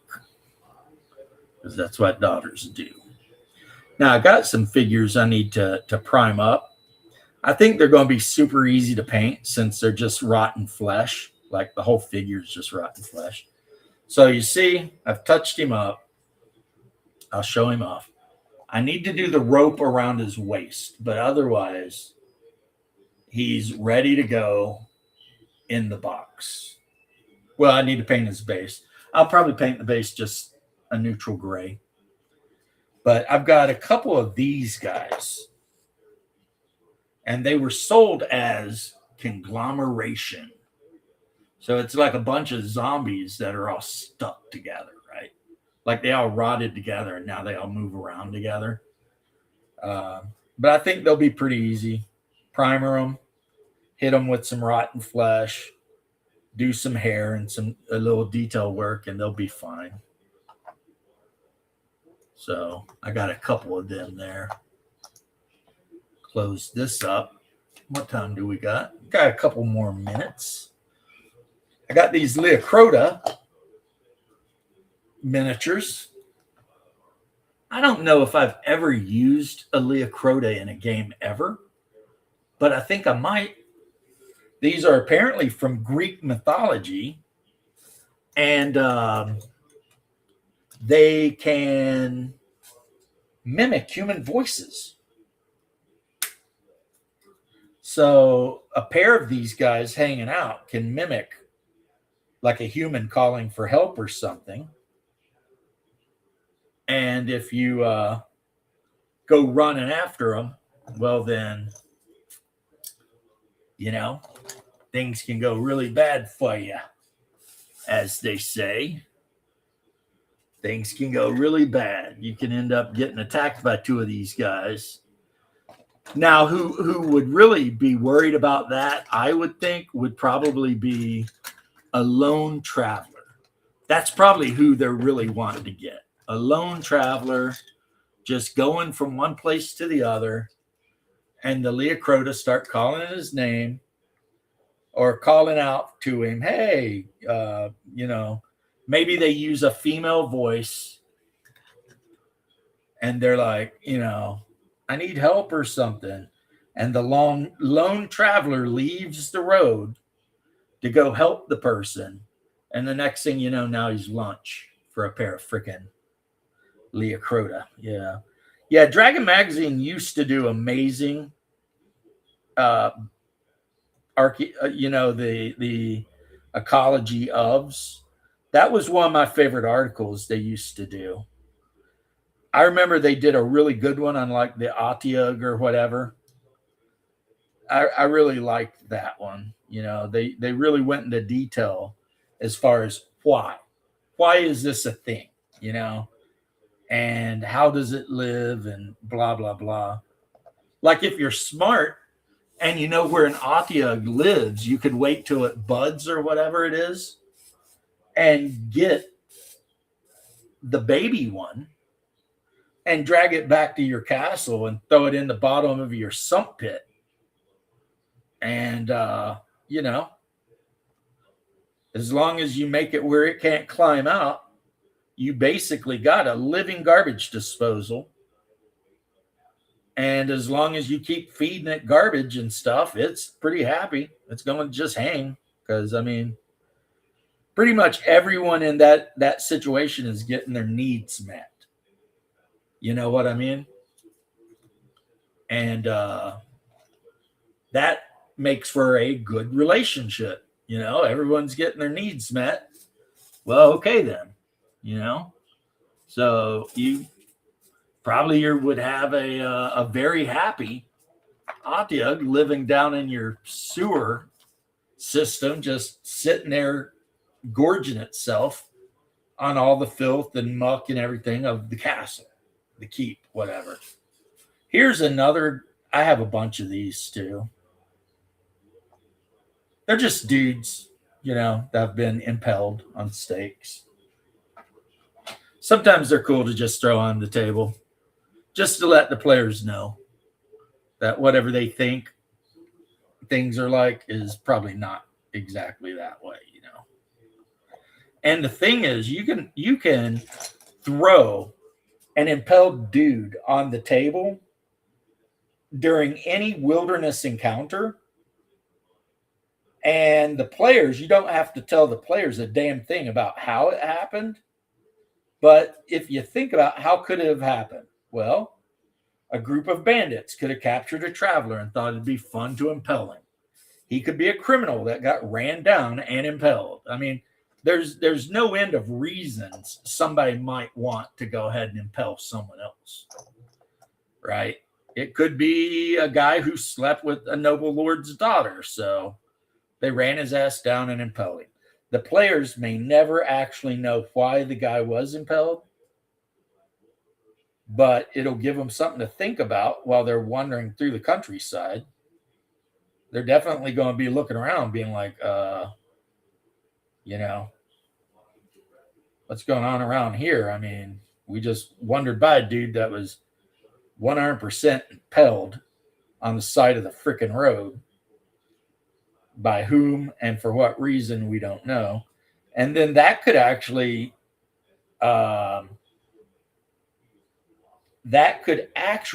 inspire your players to actually want to find out who the guy was and why he got impaled. And that could lead to a whole role-playing thing. And then the players could maybe, depending on how they feel about things, they could take one side or the other. They could be like, wait a minute. So that guy was in love with the daughter of the noble lord and he got impaled. That ain't right. I want to do something about it. Or they could be like, oh, that guy did that stuff and he got impaled. Well, F him. He deserves it. See? It could go a lot of ways. Just depends on how you want to handle it as the DM, right? It does make a statement. If you're walking down a freaking road and you see a dude just impaled, you're definitely going to think, okay, what's happening here? This might not be the village, town, whatever that you want to be acting up in. Obviously, whoever runs this bit of road is pretty serious about shit. And you probably don't want to get on his bad side if you can help it. And like I said, it's totally up to the DM to decide whether the guy who got impelled deserved it or not. And if it were my game, in my game, I would mix it up. Like if it happened multiple times, I would probably mix it up to where, yeah, the guy on the spike deserved it versus, well, this guy really didn't though. And then let the players deal with that kind of moral ambiguity, where they're like, well, in most games they might be like, well, we're the good guys. I mean, is this something we're going to put up with? I mean, in my Hyperborean game, half of them would, who knows what they'd do? Bunch of maniacs, I mean, I've got good players in the game for sure, but I've got some shady bastards in the game too. So the fact that if a guy got impelled and it was completely unfair, I bet you there's at least 2 or 3 players in my group that would be like, I don't give a shit. Right? Unless somebody's trying to literally impel them on a stake. They don't care. They're like, yeah, it's not my problem. But there are some characters in the group that are actually good and, try to do the right thing.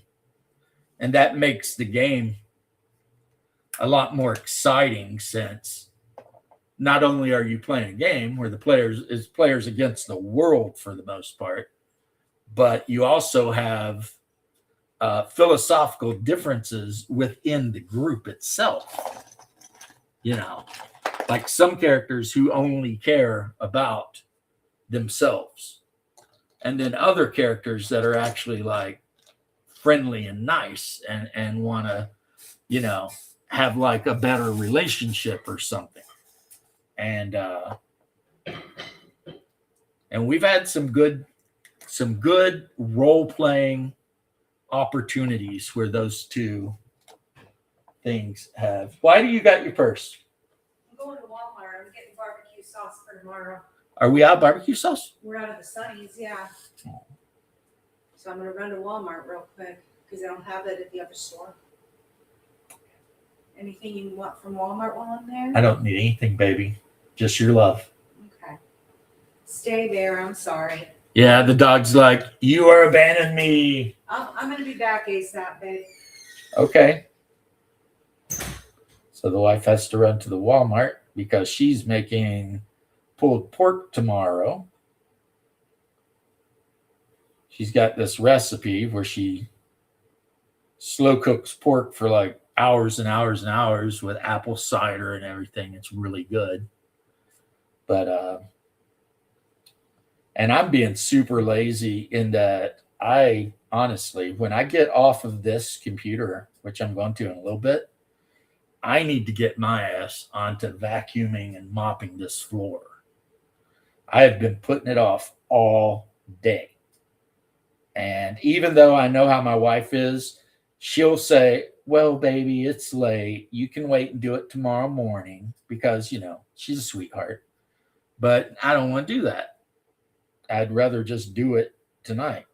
And yes, I know it's late, but whatever, right? Painting some trolls. These are some ugly bastard ass trolls too. And they're smart trolls because this guy is packing. Look at that hammer that guy is packing. I mean, that's no joke, man. You want to get smacked in the freaking forehead with that shit. That wouldn't be good at all. This one needs shading. But before I shade it, I have to. She was sitting on the table. I was primering some stuff. And I don't know if you guys have experienced this or not, but I have, right? For whatever reason, primer tends to fly like great distances. And if you have any miniatures on the table while you're priming a miniature, with the primer brush, Vallejo primer and a brush, those miniatures on your table will inevitably end up completely covered in little white dots where that freaking primer flew halfway across the room and hit them. And that is what happened with this figure. And she wasn't even done. I still got to do shade work and stuff. But now I've also got to go back and reapply paint to cover up the primer dots all over her. Now, this would be a cool character to throw up against a group in Hyperborea. I need to glue her down. She's barely held on to the base. How that happened, I don't know, but easy fix. Boom, right there. And then let's push her down and let it seal.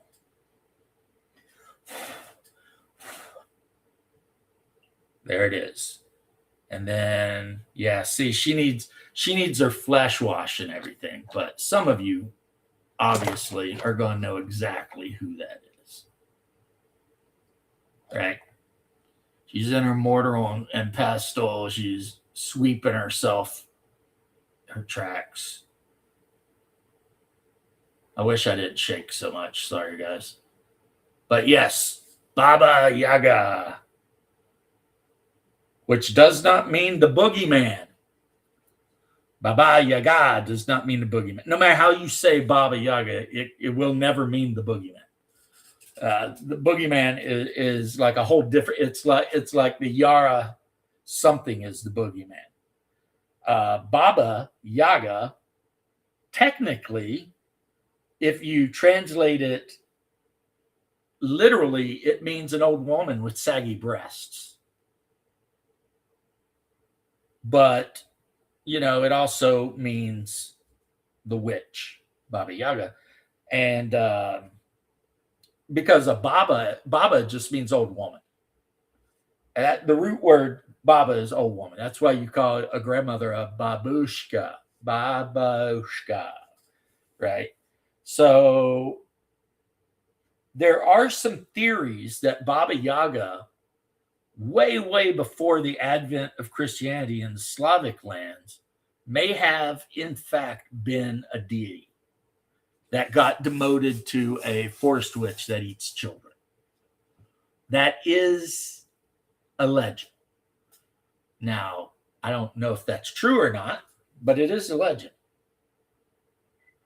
However, one thing I can say definitively is when you start getting into Slavic mythology, it gets weird quick.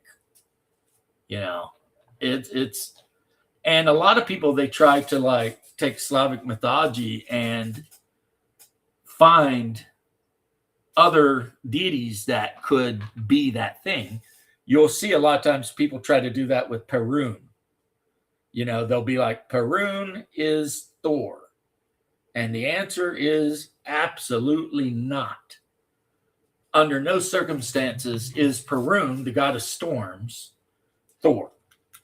But people want to think he is. But if you read the description of Thor and the description of Perun, I mean, Perun carries a sword. He's a tall, handsome deity, etc., etc. And Thor is the exact opposite. So there's just no damn way that they could be the same deity. They don't even do the same thing. But, you know, that is a thing you run into with Western people who like Western mythology. When they get into Eastern mythology, a lot of times they're trying to figure out, you know, the common thing. And there's really no common thing, you know. And then Bela Bog, which is literally light god, and Cherna Bog, which is literally black god or dark god. You know, Bog means God. That's what Bog means. So, yeah. But Baba Yaga, the first part they know is a Celtic root word, Baba. They have no idea where Yaga comes from. And a lot of archaeologists think that Yaga may have came from the East. So we might be talking about Mongols or Pechenegs or who even knows. Russia is a huge place, and a lot of people were moving around a lot. So who can even know, right? Where some of that stuff come from. But yeah, Chernobog was a baddie. Chernobog was a powerful god that some of the warriors worshipped, but he demanded blood. Chernobog demanded blood, and it had to be human blood. So he demanded sacrifice. But it was said that he'd make you very powerful in war and stuff. But yeah, they all weren't that way, though. All of the Slavic gods were not quite such assholes. But Chernobog was. And Baba Yaga is kind of interesting because in some stories, she's not necessarily the bad guy. But in some stories, she definitely is. So you just have to. Just depends on what story it is, right?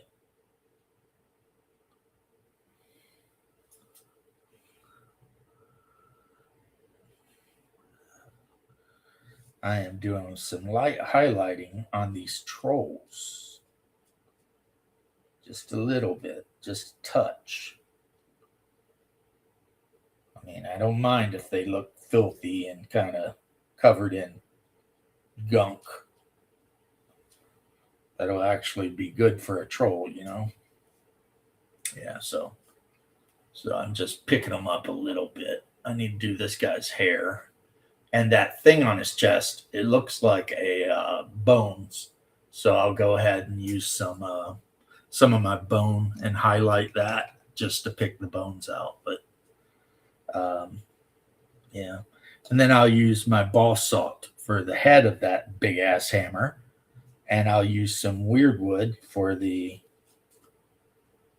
Okay, a little heavy on that one. That's not dry brush. That's just painted. It's okay, though. It's okay. You know what I call that? I call that a happy accident. Like my man Bob. I'm not fretting it at all. I'm saying, well, that's good. This particular troll's just a little bit lighter skinned than the other one.